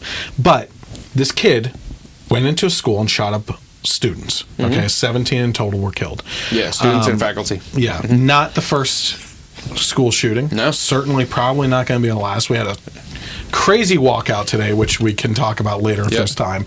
But it was really, I think, the students that really sparked this national debate from that school, of finally a couple that just had loud mouths that wanted to speak out on it and be pimped by the liberal media on TV for their opinions, right? Yep. The problem with this whole story, there's a lot of problems with this. This being the spark to this debate is a bad thing for the left because the narrative is screwed up. Okay? The narrative that they're trying to push is that, you know, guns are the problem and we should ban guns, you know, because that the school shooting happened. The problem is there were 23 instances when authorities at the local, state, and federal level were alerted to this individual's behavior because of multiple things. There was one instance where he called the authorities on himself, saying, I feel like I'm a danger to myself and others around me. Okay? There was an instance where he wrote on a YouTube channel, I want to be a professional school shooter. Okay? The disconnect here is between systems, whether it be local to state, state to federal, federal to local, that there is a loss of information somewhere. And it is a fault within our criminal justice system that information doesn't get passed around as easily as it should. That gets into another whole discussion where it's government prying into our lives, but in this case, maybe it's something that we need to look at. I'm not going to be steadfast in the government's absolutely evil. They shouldn't have access to certain records of things and whatnot in regards to background checks. Okay, we're going to talk about that in a little bit here. But this was a failure of the local, state, and federal level. Okay, there were many instances when this kid should have been caught, should have been involuntarily committed, and this wouldn't have happened. Okay, it may have happened from someone else, but it wouldn't have happened because of this individual. This is also a failure, very much so, on the local level by the Broward County police officers, specifically the sheriff. Okay, that sheriff, if you actually do some research on him, first of all, sheriff is an elected position. Okay, so I think that's very important to discuss in a case like this, because it's not like this guy has the type of focus that I believe our police officers have. Okay, the police officers in most areas, again, I'm not going to talk in absolutes or anything here, are typically out there to protect and serve the communities. Okay, besides the bad apples. This guy was put into an elected position to oversee these people. Okay, that's it. This guy is a politician using this position as a stepping stone to something else. And it's apparent by the way he's speaking to the media right now. Okay, nothing is his fault. The sheriff's department couldn't have done anything better than what they did. There was an armed security person or deputy or something in the school when the shooting happened who hid in the stairwell. Listen, I'm not going to say that I wouldn't have acted differently, right? I don't know. You don't know until your metal is tested in this type of arena. But the fact is... Trump knows. Well, hey, he took a baseball bat to a thief in the alley. You know what I mean? So, and that's a true story. But the fact is, 2 deputies, or 3, were told outside of the school not to enter the premises because they didn't have body cams on. Okay, so they were held back from helping people as the shooting was happening. Let's talk about statistics real quick. Okay, and I'm just going to quiz you here. You don't have to get this right if you don't know. Okay, it's just to prove a point. Okay, how long is the average school shooting start to finish? I think it's within like 4 or 5 minutes, if that. 3 to 5 minutes. How long does it take for a police department to respond to a 911 emergency phone call? Probably at least 7 to 10 minutes. I'm doing pretty good. You're doing great. You're doing great. So the fact of the matter is, in this case here, and we're going to talk about arming school officials and teachers later on as one of the arguments. The fact of the matter is, by the time this type of shooting starts, it's already too late, right? Because you're already 7 minutes out from an instant that by the numbers is going to end in the next 3 to 4 minutes. 3 to 4 minutes prior to the police even getting there. Yep. Okay? It's going to be over. In this case, there were people there, and it still went down the way that it did because these people were held back from doing their job.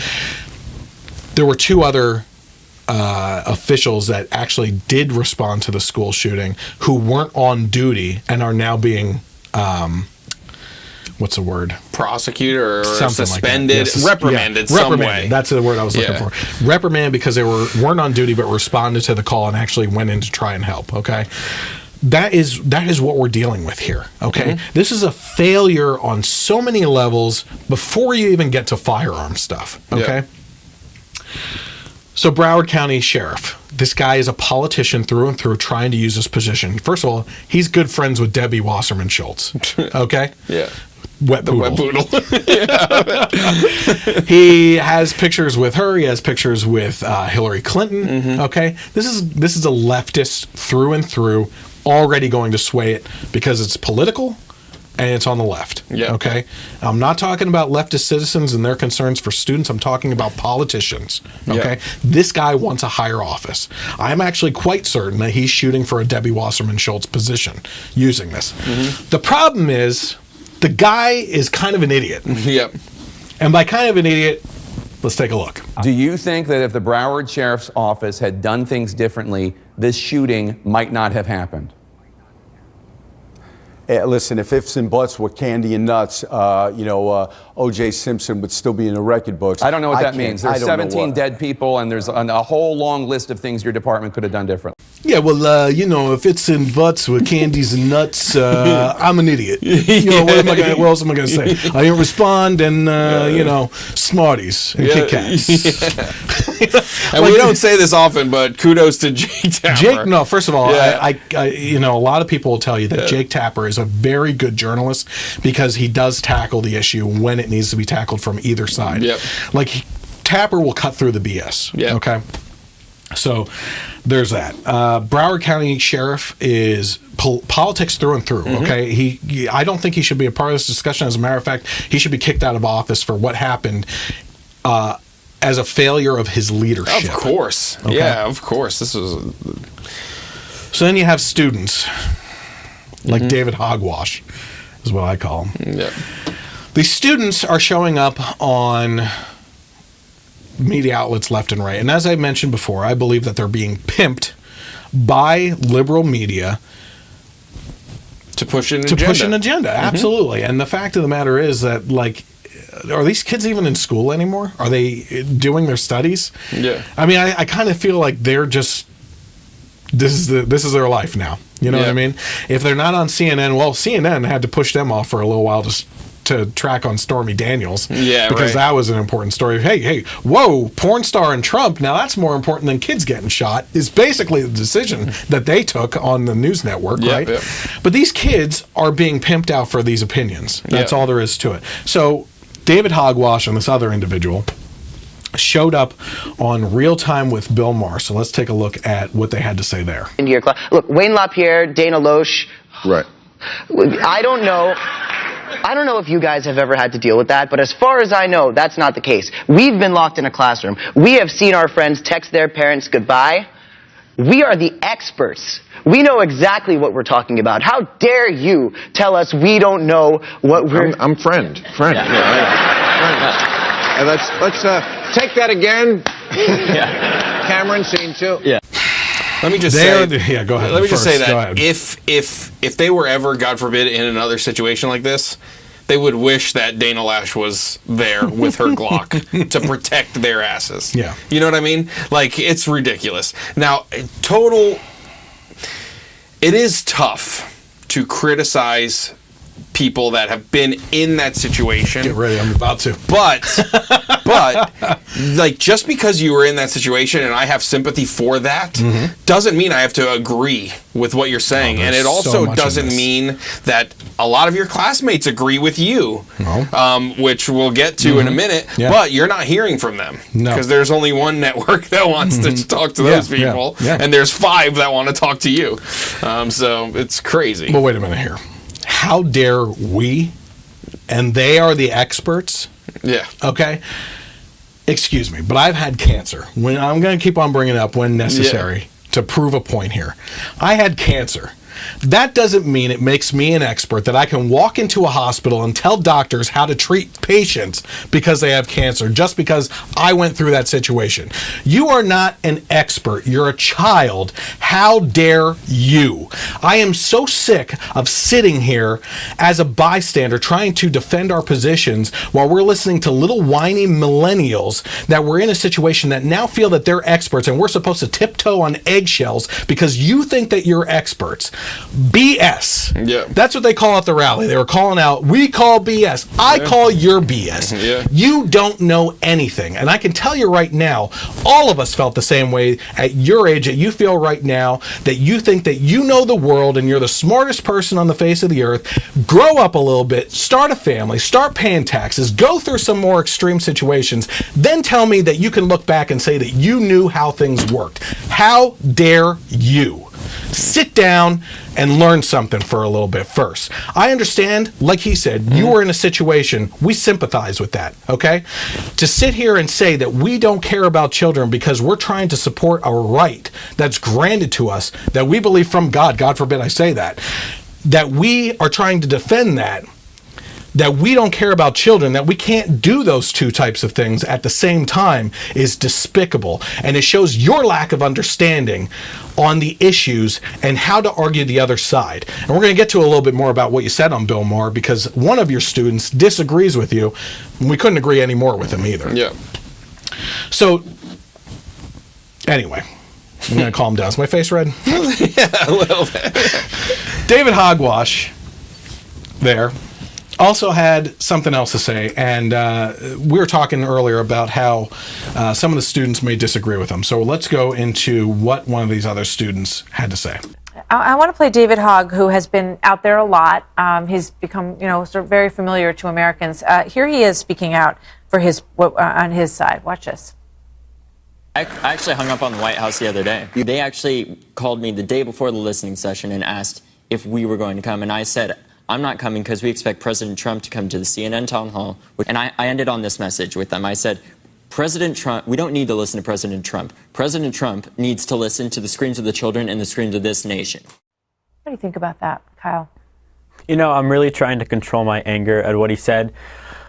Because, the president calls you and it shows he wants to make a change, and you're talking about bipartisan change, and the one man who controls, who leads our nation, comes to you and is like, look, let's do something, let's make it happen, and you hang up the phone on him. That's so hypocritical. David Hogg was like, we have to make a change, let's make this happen, and then the White House calls you and it was like, let's do it, I totally agree, let's make the change, and then you hang up on him and then you brag about it on national television. It's extremely counterproductive. Have you talked to him? Have you told him how you feel about all this? I haven't talked to David Hogg about this, no.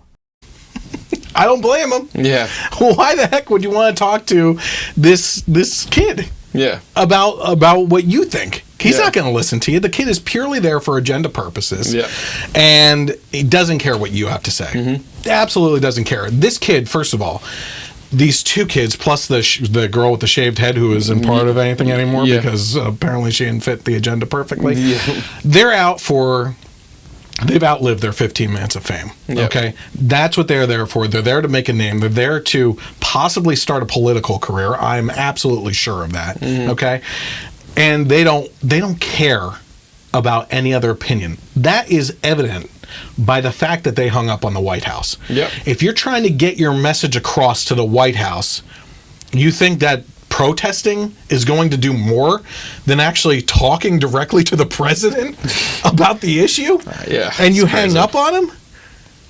They don't that right there says two things. They don't really care about that issue getting across to the president. Yep. And number two, they care more about their image of being hot shots and shooting down the president who their crowd hates than actually discussing the issue. It's like, what's the point of the protests and the walkouts and all the stuff they're doing? We want to be heard. Yeah, we want to do this.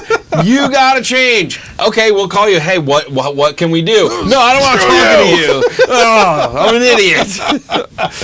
Oh my God. Oh man, it boils my blood. Okay, so what do we end up doing? We blame the NRA. Of course, yeah. That is right off the bat. That is the one thing that they immediately started blaming. So let's get into the definition of all these things. Okay, what is the NRA? Well, I'm going to read a little bit of history from their website. In 1990, NRA made a dramatic move to ensure that the financial support for firearms-related activities would be available now and for the future generations. Establishing the NRA Foundation, a 501c3, a tax-exempt organization, provided a means to raise millions of dollars to fund gun safety and educational projects of benefit to the general public. Contributions to the foundation are tax-deductible and benefit a variety of American constituencies, including youth, women, hunters, and competitive shooters, gun collectors, law enforcement agents, and persons with physical disabilities. While widely recognized today as a major political force and as America's foremost defender of Second Amendment rights, the NRA has, since its inception, been the premier firearms educational organization in the world. But our successes would not be possible without the tireless efforts and countless hours of service our nearly 5 million members have given to the champion Second Amendment rights and support NRA programs.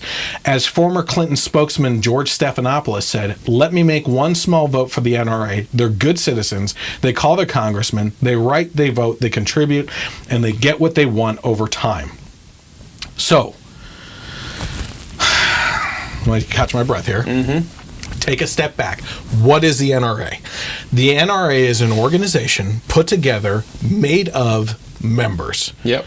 Guess who's one of the latest members? Getting an NRA bag for it, duffel bag for it. Nice. $40 a year. If there's one thing that pushed me over into buying the membership, David Hogwash. Yep. You can thank David Hogwash. I'm dedicating my $40 in his name. Okay? Yeah. The fact remains, over 5 million members. I guarantee they need to update that as of this year. Over 5 million members contribute money to have their Second Amendment supported and a voice for the Second Amendment, okay? They are there as a mouthpiece to support the Second Amendment. These are not people, it's not an organization that's handing out guns or anything like that. They're not people that are going out in the streets and shooting people or going into the schools and shooting people. These are the types of narratives that people like these kids and others in the media want you to believe, that the NRA is responsible for this stuff. How the heck is the NRA responsible for the shooting of people? That's one of the most that infuriating. Doesn't make any sense. It's one of the most infuriating things for me when, especially during that town hall when Dana Loesch is getting like attacked, like she's the one that walked into a school and shot people. And when they tell Marco Rubio, "Oh, when I look at you, it's like I'm looking down the barrel of an AR-15 and I'm facing the shooter again. When I look at you, it's like." Give me a break. First of all, it's racist. Don't talk to a Cuban Latino like that. But the decline of just personal responsibility is that's just a big word that we like to throw around. It's just crazy. That they can't blame the maniac, the monster that did this. They're blaming 5 million people who had nothing to do with this. That do more for educational. Ones, that do more for firearm education. That do more for firearm safety. That have programs for schools for school safety. But that's what they're blaming because they just see them as the villain for no reason whatsoever. No rhyme or reason other than political means, and that's it. So what's the message? The left now wants to ban assault rifles. Yep. Well, now we need to talk about the definition. We got a comment? Okay, go ahead. Gary Spencer joined you. Yes. Me too. My just joined the NRA and gunowners.org. No way! Oh my gosh! And gunowners.org are the best chance we have to preserve the Second Amendment. They have elite level training and education programs, seriously top notch. Gunowners.org. He is again. That's my brother-in-law. Yeah. I love Gary. Yeah. Great guy. He has argued against me politically for quite some time. That doesn't mean I don't love him. Yeah. That's part of the message tonight is we need to respect those with a different opinion and show love anyway. Yeah. Congratulations. Good job. I mean, honestly, that's amazing. That was amazing to hear. So let's get into this. The left now wants to ban Can you join the NRA if you don't have a gun? Because I'll send $40 into Yeah, and now that you're financially responsible, you should be saving up for an account to buy a gun. Yeah. So now we want to ban assault rifles. Okay, so now we need to get into a discussion. We have to drill into all these things. What is the Constitution? What is the Second Amendment? What is the NRA? What are assault rifles? So what's an assault rifle? An assault rifle is a rapid-fire, magazine-fed, automatic rifle designed for infantry use. And I highlight the word automatic because the AR-15, which the left often confuses AR to represent automatic rifle. Or assault rifle. Yeah, exactly. Doesn't even apply to the AR-15 as they are not automatic.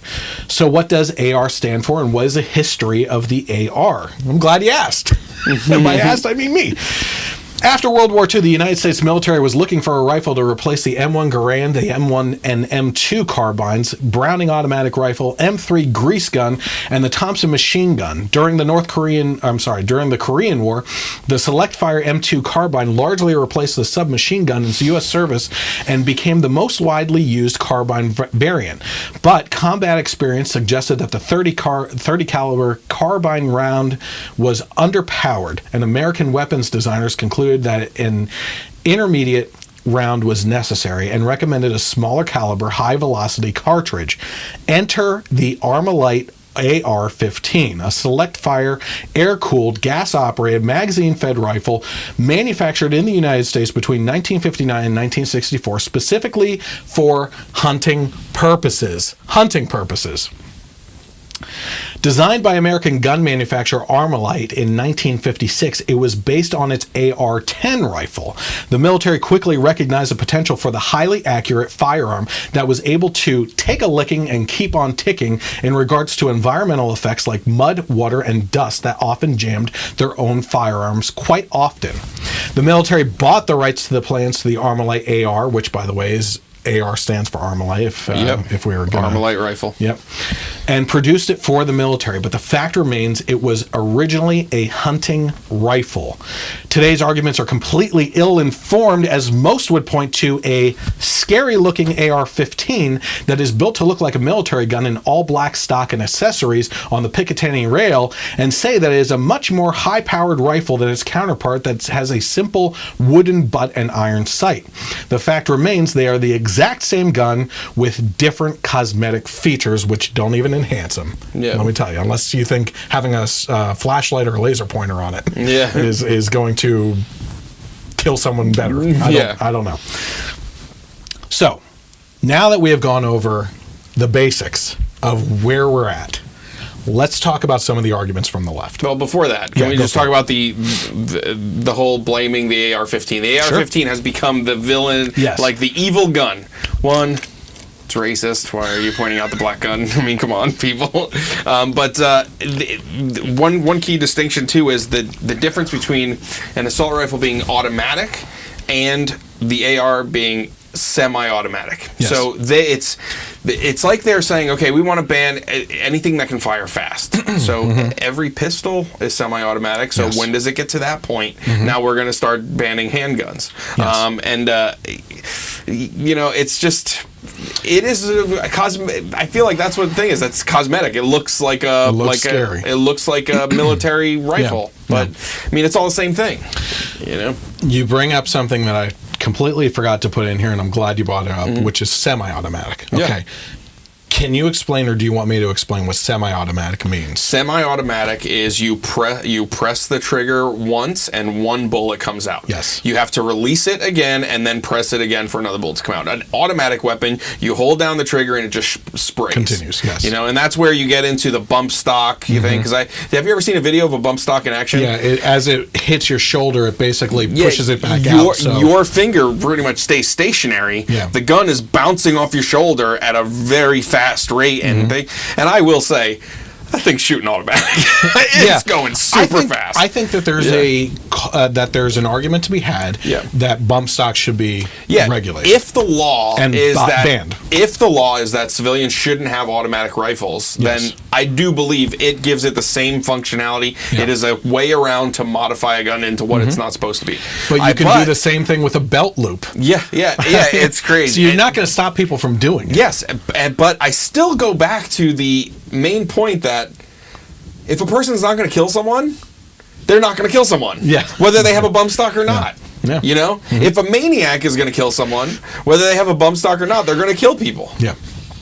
There was a guy that rented a Home Depot truck and drove through a running jogging path up in New York City and killed a bunch of people in a matter of seconds with a truck. Where's the protests outside General Motors? Nowhere. You know? Okay, so let's get into some of the arguments from the left here. Okay, how about this one? This is the one I think I hear the most, so that's why I put it first. The Constitution is old and outdated. That amendment was written at a time when there were only muskets. Right? Do you hear that one? Oh yeah. Okay. Get ready, homeschoolers. It's education time. I know we're supposed to have one kid tuning in here that wanted to tune in specifically for the gun debate here. So, false. Number one, first and foremost, the puckle gun, an early version of the Gatling gun, was a first known revolving cannon. It fired a 32 millimeter round and had an 11 round revolving cylinder and was invented in 1718. You also had the Girardoni air rifle, which fired a 46 caliber projectile and had a 20 round magazine. It was invented in 1779 and was used by the Lewis and Clark expedition. The Belton flintlock was offered to Congress in 1777. It was capable of firing up to either 16 or 20 rounds within either 16, 10, or 5 seconds. There are no known surviving examples, but it was believed to function similar to a Roman candle. The pepper box revolver handgun was developed well over 100 years before the Constitution was even written and could hold over 20 rounds. This isn't even to mention the fact that the Navy at the time was privately owned ships, right? So those ships were mounted and privately owned cannons. Yep. Okay? I mean, like, the most destructive weapon. The nukes of the time. Yeah, the nukes of the time, basically. Yep. These private citizens owned cannons on their ships. Okay? Yep. Even James Madison commissioned a private ship to go into battle, and there's documentation around to prove that. To follow the logic of the left, we would have to assume that advances in weaponry were at a virtual standstill at the time of the founding documents. Instead, through a careful observation and study of the documents, you can see that these were actually carefully articulating documents in an ever-changing world of resources and accounts for those changes. By the same standard applied to the left, we would have to equally restrict their protests to pamphlets and literal soapboxes in the public square and restrict them from their First Amendment free speech on social media, television, and other media outlets, because those weren't available at the time either. Yeah, I was just about to say that. Facebook wouldn't apply. Nope. Because Facebook wasn't around when Here's a pamphlet. Here's how I feel. Yeah. Go around to the country. Any more on that? Pony Express. Send it out. Here we go. I actually got this argument the other day because, again, so number one, the San Francisco video really took off on YouTube. And for some reason, the Bernie Sanders post on my Facebook page lit up everything on Facebook too. So it's been an interesting week of like exploding social media stuff for me. But one person commented, an extreme leftist who just wanted to troll the crap out of my page, said, "Oh, so do you believe because of the Second Amendment that you should be able to, if you believe in fighting against the government, you should have the capability of nuclear missiles?" Okay, so here's the argument. Do you believe that you should have access to all types of weapons, including nuclear bombs? No. Because now we're back into a conversation of talking about absolutes, which we've been talking about this whole podcast. My argument is not in the absolute argument. I'm not saying that we should have access to everything. Okay? The libertarian in me believes that weapons of mass destruction should be off the table, but in regards to other weapons, the vast majority of weapons that are considered automatic or high-powered are removed from accessibility due to price alone. Okay? automatic weapons that have been grandfathered in prior to the automatic weapons ban in the mid-1900s are sold today at a starting price of around $16,000. Yeah. Okay? Clearly, a teenager would have a hard time accessing that weapon, which renders the whole 21 years or older argument moot. Yep. Okay? The fact that they're trying to ban assault rifles to teenagers and stuff doesn't even apply, because their definition of an assault rifle is automatic. Yep. Which isn't even sold today. You have to be grandfathered in for that, and the price to enter into that is in the thousands. Yep. Most of them are well over 20,000. Yep. Okay? So they're not even accessing that stuff. Doesn't make sense.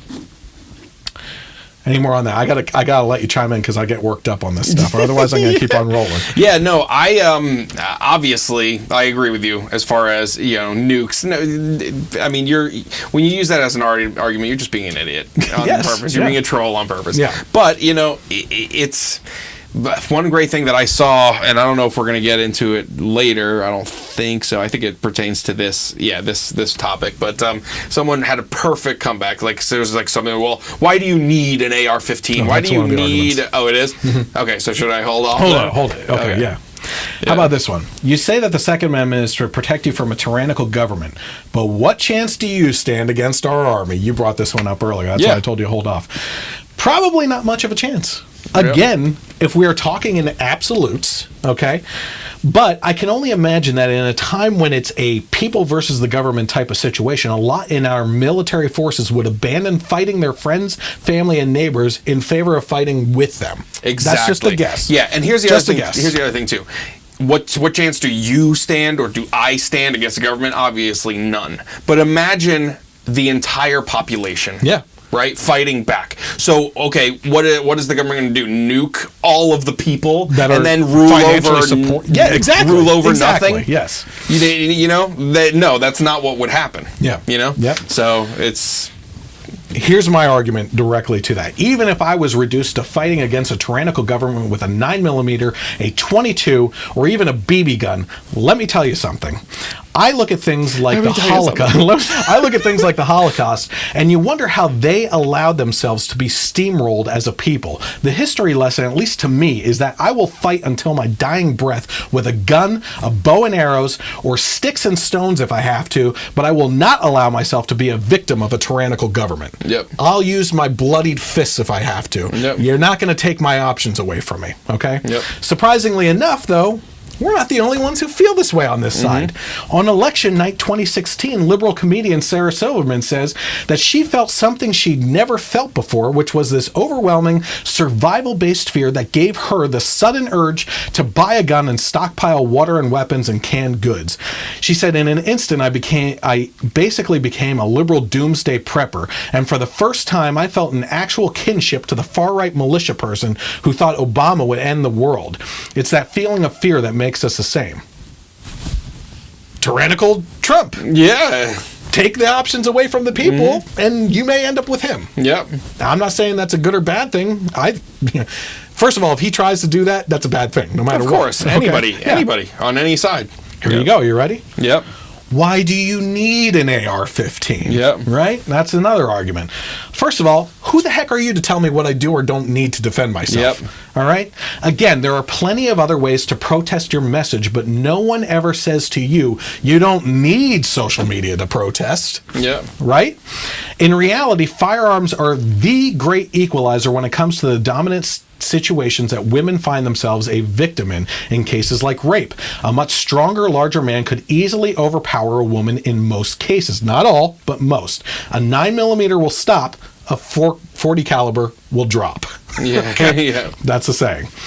Yeah. Again, going back to being constitutional about this, there isn't anything in the Second Amendment that reads, shall not be infringed unless it's firearm X, Y, or Z. Yeah. Nothing. Yeah, the one thing that I had seen that I thought was great was it's the Bill of Rights, not the Bill of Needs, so who, like you're saying, who are you to say what I need? Yeah. If I have the God-given right to get whatever I want. Yeah. So and it all comes down to the person, not the. We have to also remember that guns are amoral. It's an object, Yes. right? So yeah, isn't that okay? Mind blown yet? You know, That's crazy. The one thing that is actually in one of our Dave Ramsey videos that he was talking about things being amoral, money being amoral. You can do good things with money, you can do bad things with money. He was talking about a brick. You can throw a brick through a car window, or you can build a church. You know, so. It's not it doesn't matter what the tool is, it's the person, you know. And one of the rules that's kind of being thrown around now is raising the age overall to 21. And I kind of say, well, if you can't, well, should I hold it then? Well, did you say what you wanted to say in regards to that? Yeah. Okay. I just thought that was cool. I saw that it's a Bill of Rights, not a Bill of Needs. Yeah. Okay. Here's the next one. Gun bans in other countries have yielded fantastic results. We should ban guns here, right? Yep. Let me try that again because I screwed that up. Gun bans in other countries have yielded fantastic results. We should ban guns here. So let's take a closer look at those statistics. The immediate result was a reduction in gun-related crimes, but as you can clearly see by this chart, let me bring it up here. All right. So let's take a look at this for a second here. As you can clearly see by this chart, that takes a look at two such countries. The murder rates actually increased, and not only increased, but increased at a much faster rate. So what is that? Deductive reasoning would assume that with less legal gun ownership in the country, criminals were less likely to be scared or concerned with a potential victim defending themselves and ended up committing crimes, yielding horrible results of death because their victims were unable to defend themselves. In regards to crime itself, there are over 360 million guns in the United States. Less than 1% of those guns are ever used in a violent crime, and in actuality, a good portion of that statistic is actually allocated to suicide rates and not homicide. If that's the case, then we are punishing the vast majority of gun owners for the actions of criminals who are already breaking the law. Now, that's a thing that always just blows my mind. It's like, isn't killing someone against the law? They're doing it anyway. Yeah. So, okay, you pass your new law. What is going to make you think that they're going to follow that law? It's even worse than that. You know? Yep. The University of Pittsburgh did a study of crimes and found that over 80% of crimes committed with a firearm were carried out by a person who did not own that firearm. In most cases, it was stolen. If that's the case, then a ban would remove firearms from everyone who legally purchased a firearm and not include those who have them illegally, which are the ones committing the crime, and therefore would not reduce such crimes, but to make the victims, again, less able to protect themselves. So again, you can take a look at those murder rates right there. So essentially what that graph is showing there for Ireland and Jamaica is that after the gun ban, murder rates increased. It wasn't gun related anymore, but they found another way. Life finds a way. Yeah. Guns find a way, or crime finds a way. Death finds a way. I mean, essentially, like I said, what happens is you've eradicated the guns in that case. Now the rates go up.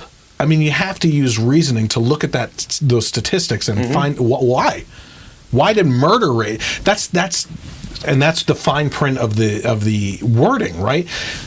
When you ban guns, gun homicides go down.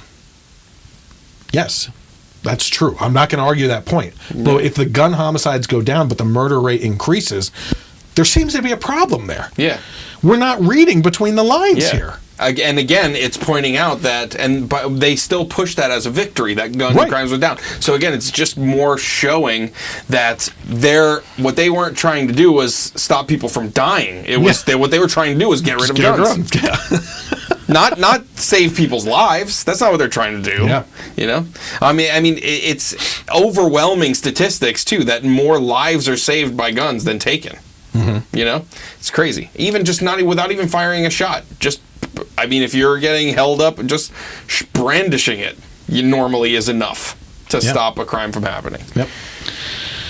Okay, let's move on to the next argument. Firearms are too easy to obtain. Background checks don't do enough, and the gun show loophole allows the circumvention of the background check.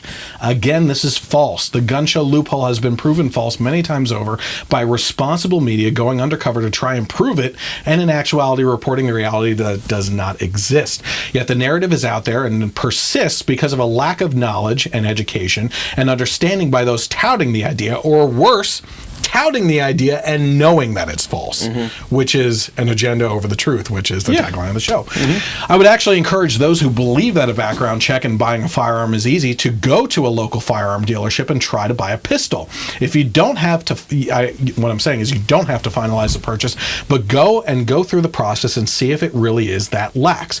You may be at the dealership you may not be at the dealership as long as you would like to be for the background check to pass, because most advocates would actually want it to be a couple days until you get the firearm. But they do dig into your history to approve you. So why can a background check be done in one visit? What some would consider is pretty fast. Let's say I think mine took 20 minutes to a half hour or something like that. A lot of people that are anti-gun would say that's way too fast, right? Yeah. Well, I would tell you that is how technology works nowadays. Yeah. Okay. Yeah. We can send a letter across the country in 1/5 of a second. That's how it works now. Even better. Here's a better example. Next time you try to Google a topic and hit the enter button, see how fast the results show up, and take a look at that tiny number of results found under the search bar, usually totaling in the millions. A computer has specifically a place to go and dig for the information, and that is a lot smaller than on the internet when looking for background checks. You can get millions of results like that. Yeah, it's like, what's the point? Okay, so let's say we make it a 3-day wait.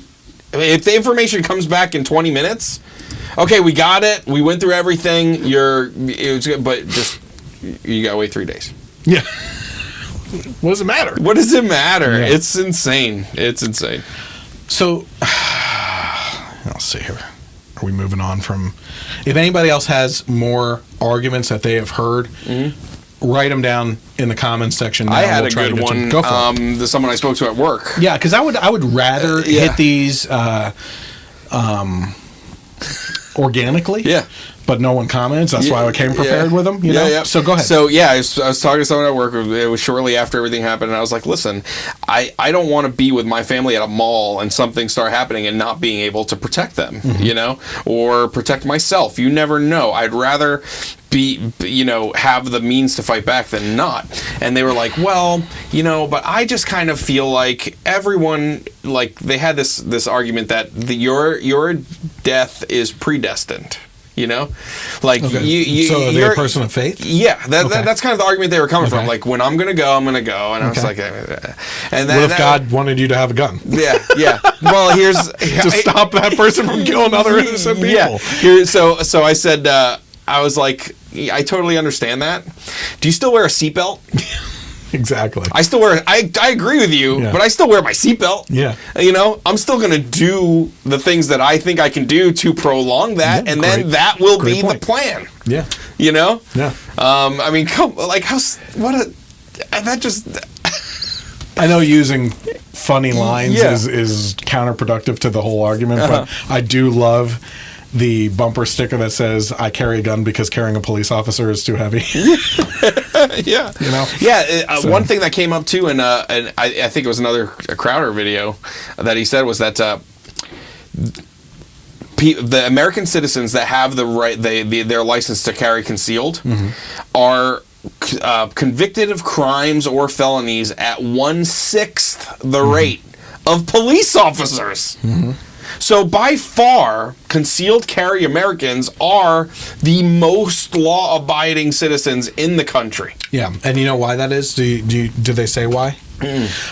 Because responsible gun owners who have a concealed license feel that there's more of a responsibility put on their shoulders, a weight to bear, that they have to responsibly approach a situation, knowing that if they fly off the hinge and pull a gun, if they don't intend to shoot, could cause a situation to become worse. Sure. So you have to weigh that situation even more than a person normally would. Yeah. Okay, so the question I always have in this case is, does the left want to have a conversation, or do they want their ideas and their ideas only to be implemented? Lately, it's been said that now is the time to have a national discussion on gun control. Yet I don't actually hear a discussion or conversation. I hear the call for control and bans, but that's about it. A discussion is at least a two-way street, and it isn't happening here. So where can we agree? Let's get into where we can agree. Let's bridge the gaps here, right? Deeper background checks. I don't know exactly what else should be looked for right now, but only 38 states provide 80% of the total background check. So the least we can do is make sure that all the states are adhering and putting that information into a national database that all firearm dealers can access for the background checks. Those background checks should have a standard across the board for all states to follow. And in order to come up with that standard, you should immediately toss the most lax state standard and the most strict state standards and meet somewhere in the middle with responsible guidelines. Okay, strict being something like Chicago. They ban guns. Gun homicides are through the roof. Yeah. Again, one of Dana Lausch's best lines from the CPAC convention, I was standing in front of her when she said it and was cheering the heck out of her, is the media loves mass shootings, okay? They don't love the tragedy behind it, but it is ratings gold when white women are crying over their children. And she said they don't care when it's black women crying every weekend as their kids are being murdered in Chicago. You don't see town halls being thrown together for them because this is not ratings for them, right? So the fact remains, okay, we're going back. I don't want to get too far off topic, but if you're talking about the most strict state laws, you're talking about banning guns. Okay, well, obviously that is anti-Second Amendment. If we're going to meet in the middle and try to come up with a better situation where we both acknowledge we care about lives, we care about these students' lives and everything, let's acknowledge that, put that on the table first and foremost, and try to come up with ideas that we can actually make something happen to make this a safer country, right? Banning guns, not going to happen. Okay, and so do you want to keep talking or not? Okay, yeah, exactly. Lax standards. Like if you're just in a state where they don't do a background check or they're not reporting the background check, that needs to be squashed immediately. Okay, because there are obviously some problems. The fact is that this needs to be standardized across all states at a certain bar level because we need that to be. We can't run into situations where someone can leave one state, buy a firearm in another state because they couldn't get one in their own state. That shouldn't be happening. Okay, I'm sure it is happening right now. That needs to stop. Okay, somewhere where we can agree. A better look into mental health issues. Yes, some people should probably not be allowed to own a firearm because they are mentally incapable of responsibly owning them. However, if we're being honest about where my fears are, this does open the door to not allowing our veterans to own because of PTSD. The possibility, depending on who the judge of the mental unfitness is, that someone who was treated for depression years ago, like in the case of a divorce, or a number of other issues to own a gun, could affect ownership. Okay? There is a responsible approach to evaluating mental health issues, but I don't put my faith into the intelligent decision-making of the U.S. government, which is exactly why the Second Amendment was put into the Constitution, to protect us from that very government. So we need some sort of unbiased third party that can come up with reasonable expectations for mental health fitness to own a gun, and then give that to lawmakers to put into policy without them messing it up. I'm biting my tongue here because I don't trust them. All right. Sorry. What we can discuss, though, in this case of mental fitness, is the federal funding of programs in schools that help our educational systems to both identify and either treat or at least acknowledge the need for mental health treatment of students within the school population. Okay, maybe we can, if we're gonna throw money at education and think that it's solving things, maybe this is an area where it actually will do some good. Here's a big discussion. Here's where we're gonna get into some hot water on YouTube when it finally goes up. Should schools allow firearms on the property? Okay. The discussion breaks down into 3 simple areas. Number 1, no, stick to the gun-free zones. Obviously not working. Okay. Number 2, hire armed security professionals or veterans to be on the property during school hours to protect the students. Or number 3, allow teachers to be armed in the school, or a combination of this and the armed security guards. So, The arguments against teachers being armed deal in absolutes. We keep on talking about absolutes. How can you expect teachers to be armed? How can you responsibly store a gun in the classroom? My answer to those questions, first of all, to the teachers that say that they would never, ever, ever, ever, ever be armed in school, I say that I completely agree with you, and I don't want you to be armed either. Yeah. Trust me, I don't want you to be armed, okay? Yeah. I don't want you responsible for those kids if you're not responsible enough with a gun or feel comfortable with a gun. I'm not saying that you're irresponsible, but if you're not comfortable with a gun, I don't want you handling a gun. Yep. Okay? That, you're dealing in absolutes. When we're talking about arming teachers, immediately their mind is the school's passing out guns to every teacher. Yeah, not the case. It's crazy. I mean, I had so many like friends on Facebook that are teachers are like, I don't want, this is crazy. And you watch the clip of Trump mention that, right? And it was very much, okay, he's there, he's with all the people, he's listening, he's throwing out ideas, he's talking, he's just not spitballing here, guys. They're not he's not right, he's not filling out his folder of executive orders. He's just saying, maybe, this is something we want to get into if they want to. He even says if they want to, if they're past the tests. No one's saying all teachers must have guns in their classroom. That's what they hear, and it's just insane. Like just like you said, if you don't want to have a gun, we don't want you to have a gun. You don't want it, not at all. Not at all. Yeah. And if a teacher does want to, then there has to be probably even more. Well, no, it should be the same for everybody. If it's going to be strict, it should be strict for everybody. But since you're dealing with kids, I wouldn't be surprised if even more. Tests. That's fine. Backgrounds. Checks. Which you got to do background checks if you're going to do anything with kids anyway. Even if you want to be a chaperone in a school or it's a helper like in the classrooms, you have to do background checks.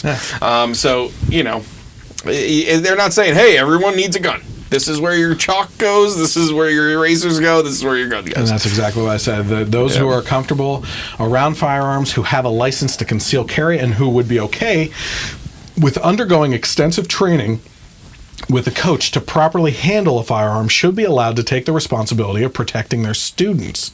To the second point, the indication of where to store the weapon is to assume that a teacher is climbing on their desk and calling out, I am an armed teacher, I will protect you, I have a pistol and we're going to store it right here.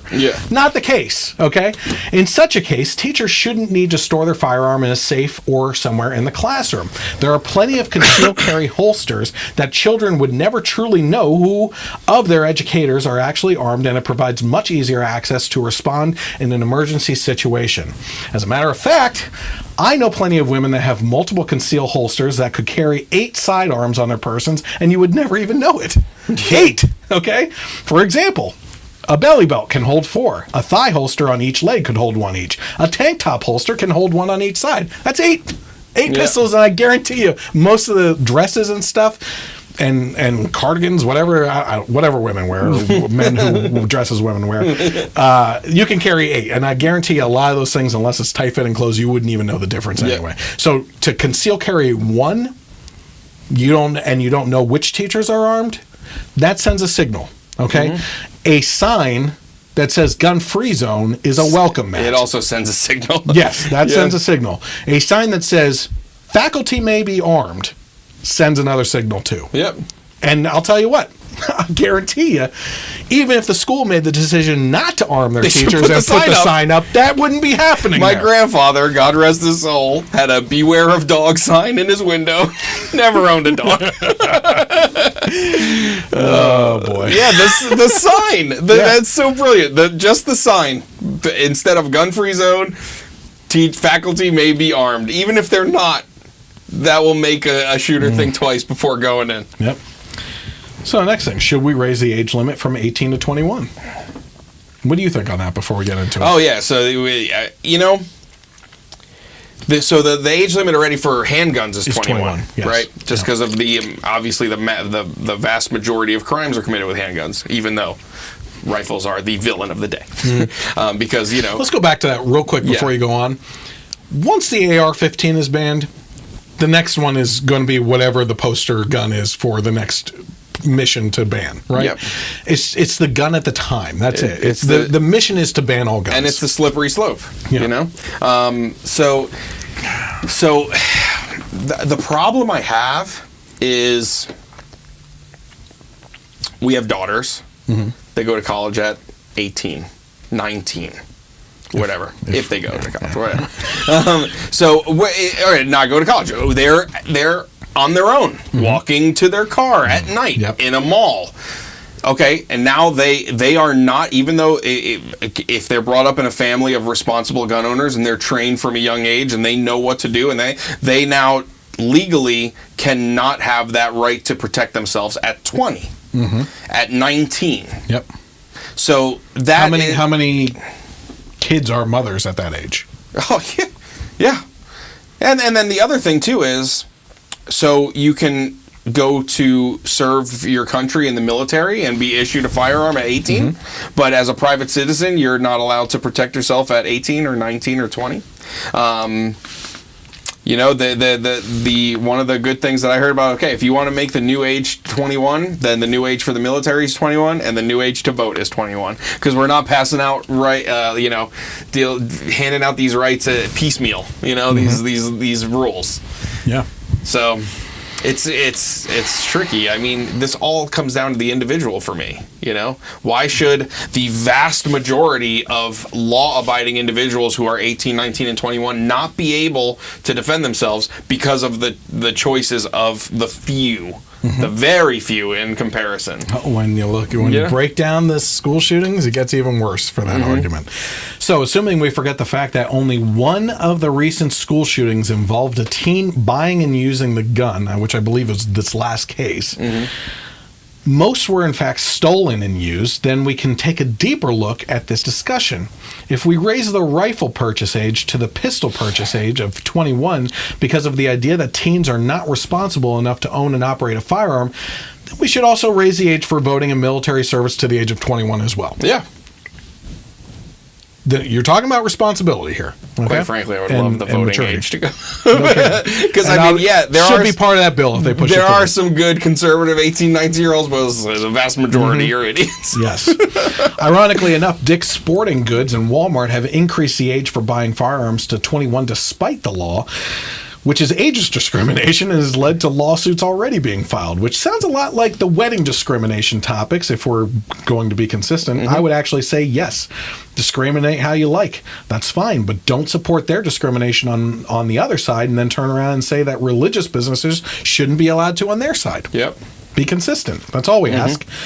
While we're discussing responsibility with teens, we have to bring up David Hogwash and the rest of these teens that CNN and the others are using as poster children for this issue.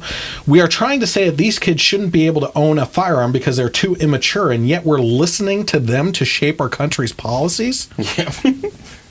I'm not saying that these kids shouldn't be heard, but despite what all of us believed at that age, we know everything and are smart beyond our years. As adults, we can look back and honestly say we didn't know squat.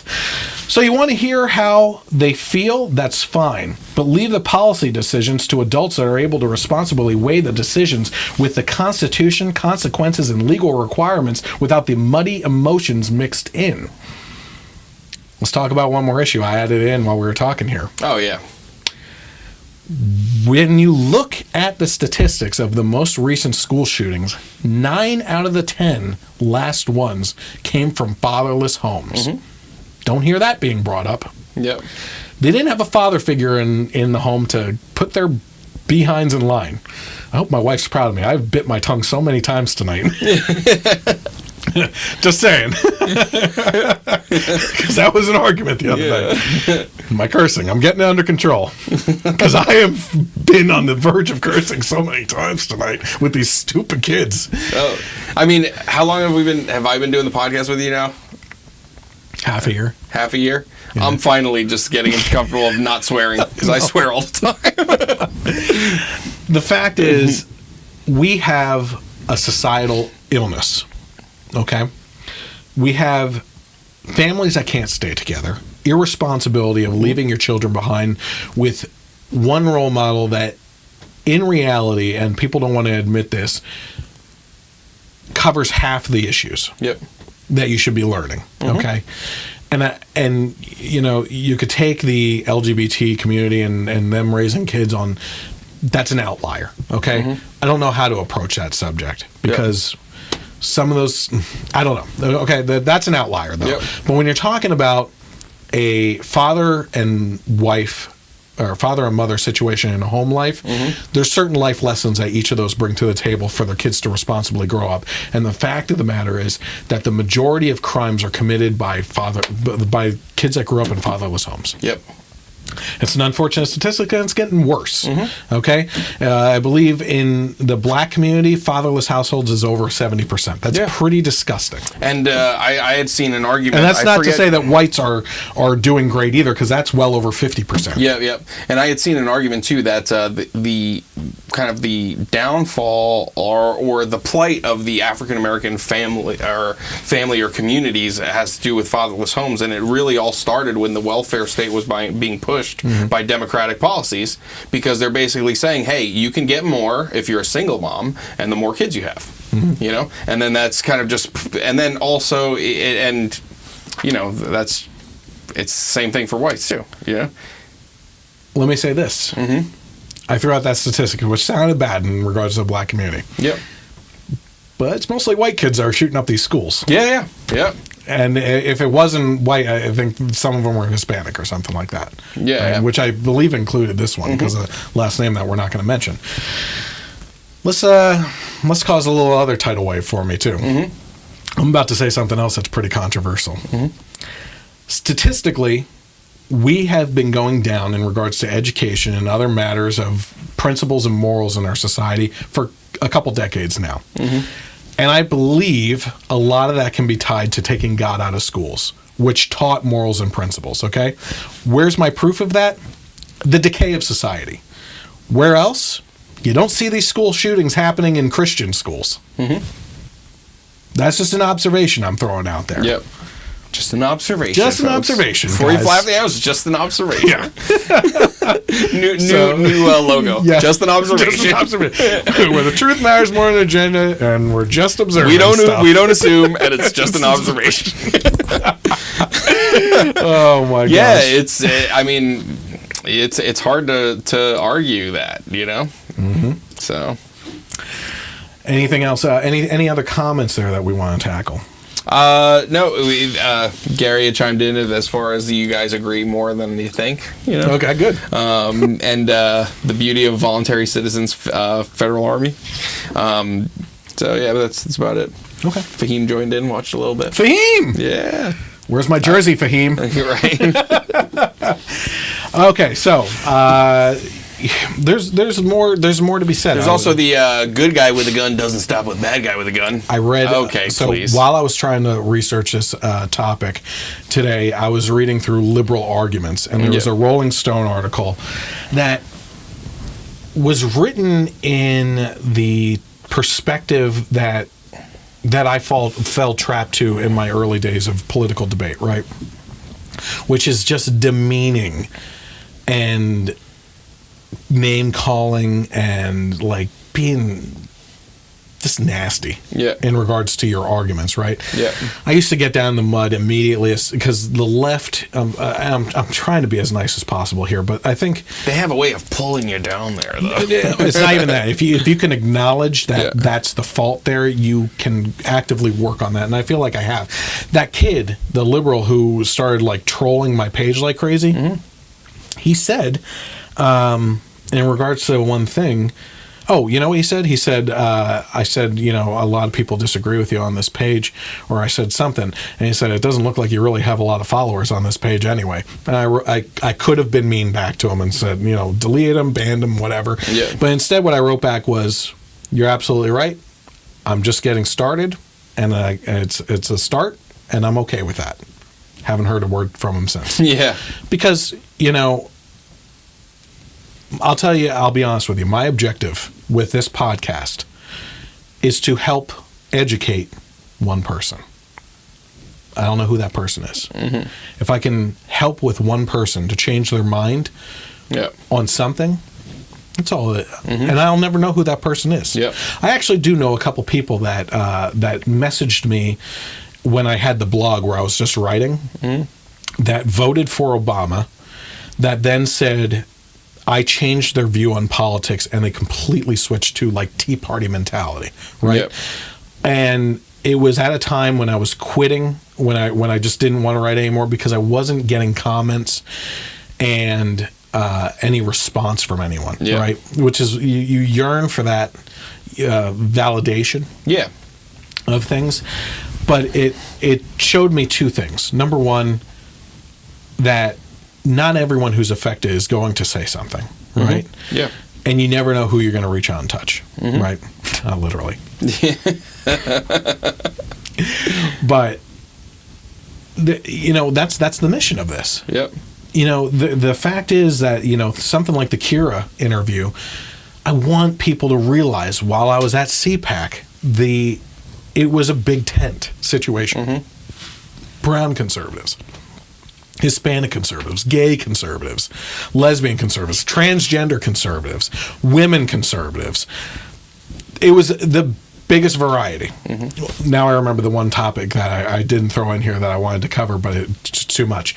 There was an article written, and you probably saw it, of a Hillary staffer that went to CPAC with a conservative and thought that she was going to confront a bunch of Nazis there, right?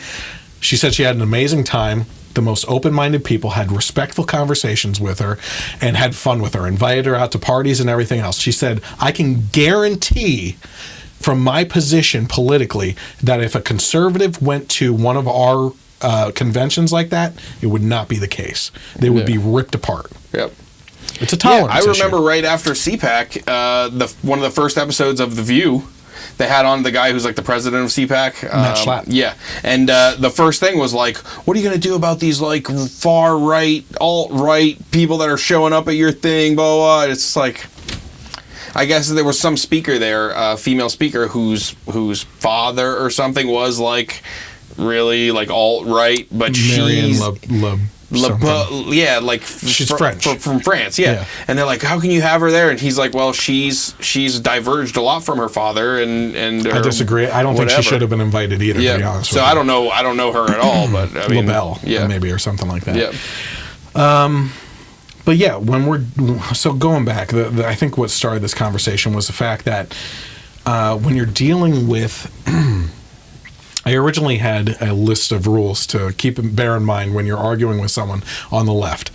Number one, if they're cutting you off in conversation, you're obviously winning with the points. Okay, stick to the facts and you're going to be fine.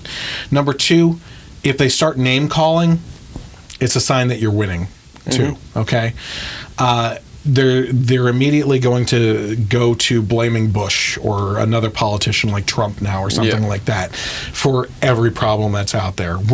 If you're educated enough to look into the history of things, look at North Korea, for instance. That is a can that was kicked down the road by multiple administrations on both sides of the aisle. Okay? So there's plenty of blame to go around. But if you can responsibly take a breath during these arguments, especially in regards to the gun debate, take a breath, calm yourself. Don't act like the only thing that the opposing person to you, if you're on the right, that they only care about banning guns. There is some healthy discussion to be had that they want to save lives. Okay, we need to recognize that on our side of the argument. They also need to try and respect the fact that we're not saying we want kids to die. Yeah, that's the thing. Like, I can totally see how they're coming from a good place. Yes. Like, nobody wants kids to die. They have to understand that, like, just because we support or believe in the Second Amendment, that we want kids to die. Or, like, that one of the, like I said, one of the most infuriating things was like this blame and attack on the NRA. They had nothing to do with this. It's like... Well, listen, that's basically the end of the podcast. I'm sure without the comments tonight, we did get more comments. People were participating, which is fantastic.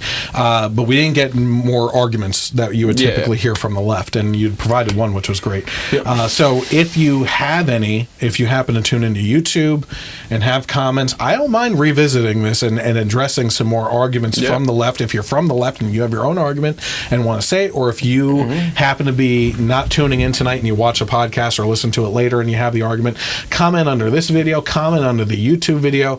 But first, you should definitely go and subscribe to the YouTube channel and share it with people. And do that. So listen, before we and click that bell. Click that bell. Get notified. Get those notifications. Because apparently, right-leaning YouTubes, even if you're subscribed to them, they're not showing up at the scrutiny. One thing Philip DeFranco said was like, listen, don't follow my Twitter page, because when I post a video, I share it on Twitter, and apparently some ways, the only way you can get to the video is clicking on a link to that video, because it's not showing up in your subscription feeds, it's not showing up in your suggestions, it's not showing up in anything. I'm still trying to navigate algorithms. I don't know how it's working. Yep. And once you do figure it out, it changes. Yep. Even at the end of the night, we have a good amount of people still watching. So listen, I appreciate everyone tuning in tonight and participating. It was great, and I hope you tune in next time. Remember, again, next week there will not be a podcast because I'm going to be in the Pacific, enjoying myself, lucky you, sunning it up, getting out of this crappy weather. Right, it's pretty awful. And I really appreciate, again, like I can't express my gratitude to the audience that has been tuning in even recently. It's not that I'm not participating in the comments because I don't want to or that I don't have an answer, but when these things organically take off and people are able to respond to each other's comments, that's where we're really trying to go for, because all my opinions and your opinions are there in the video. They're there. Yeah. So there's no real need for us to really dig down at things. But again, if you have more arguments, certainly throw them into the comments, and we'll try to address them later on in maybe a shorter segment next time. Yep. So tune in again in 2 weeks. We'll let you know when we're going to go live with the podcast. I appreciate everyone tuning in tonight. Have a great night, and God bless America.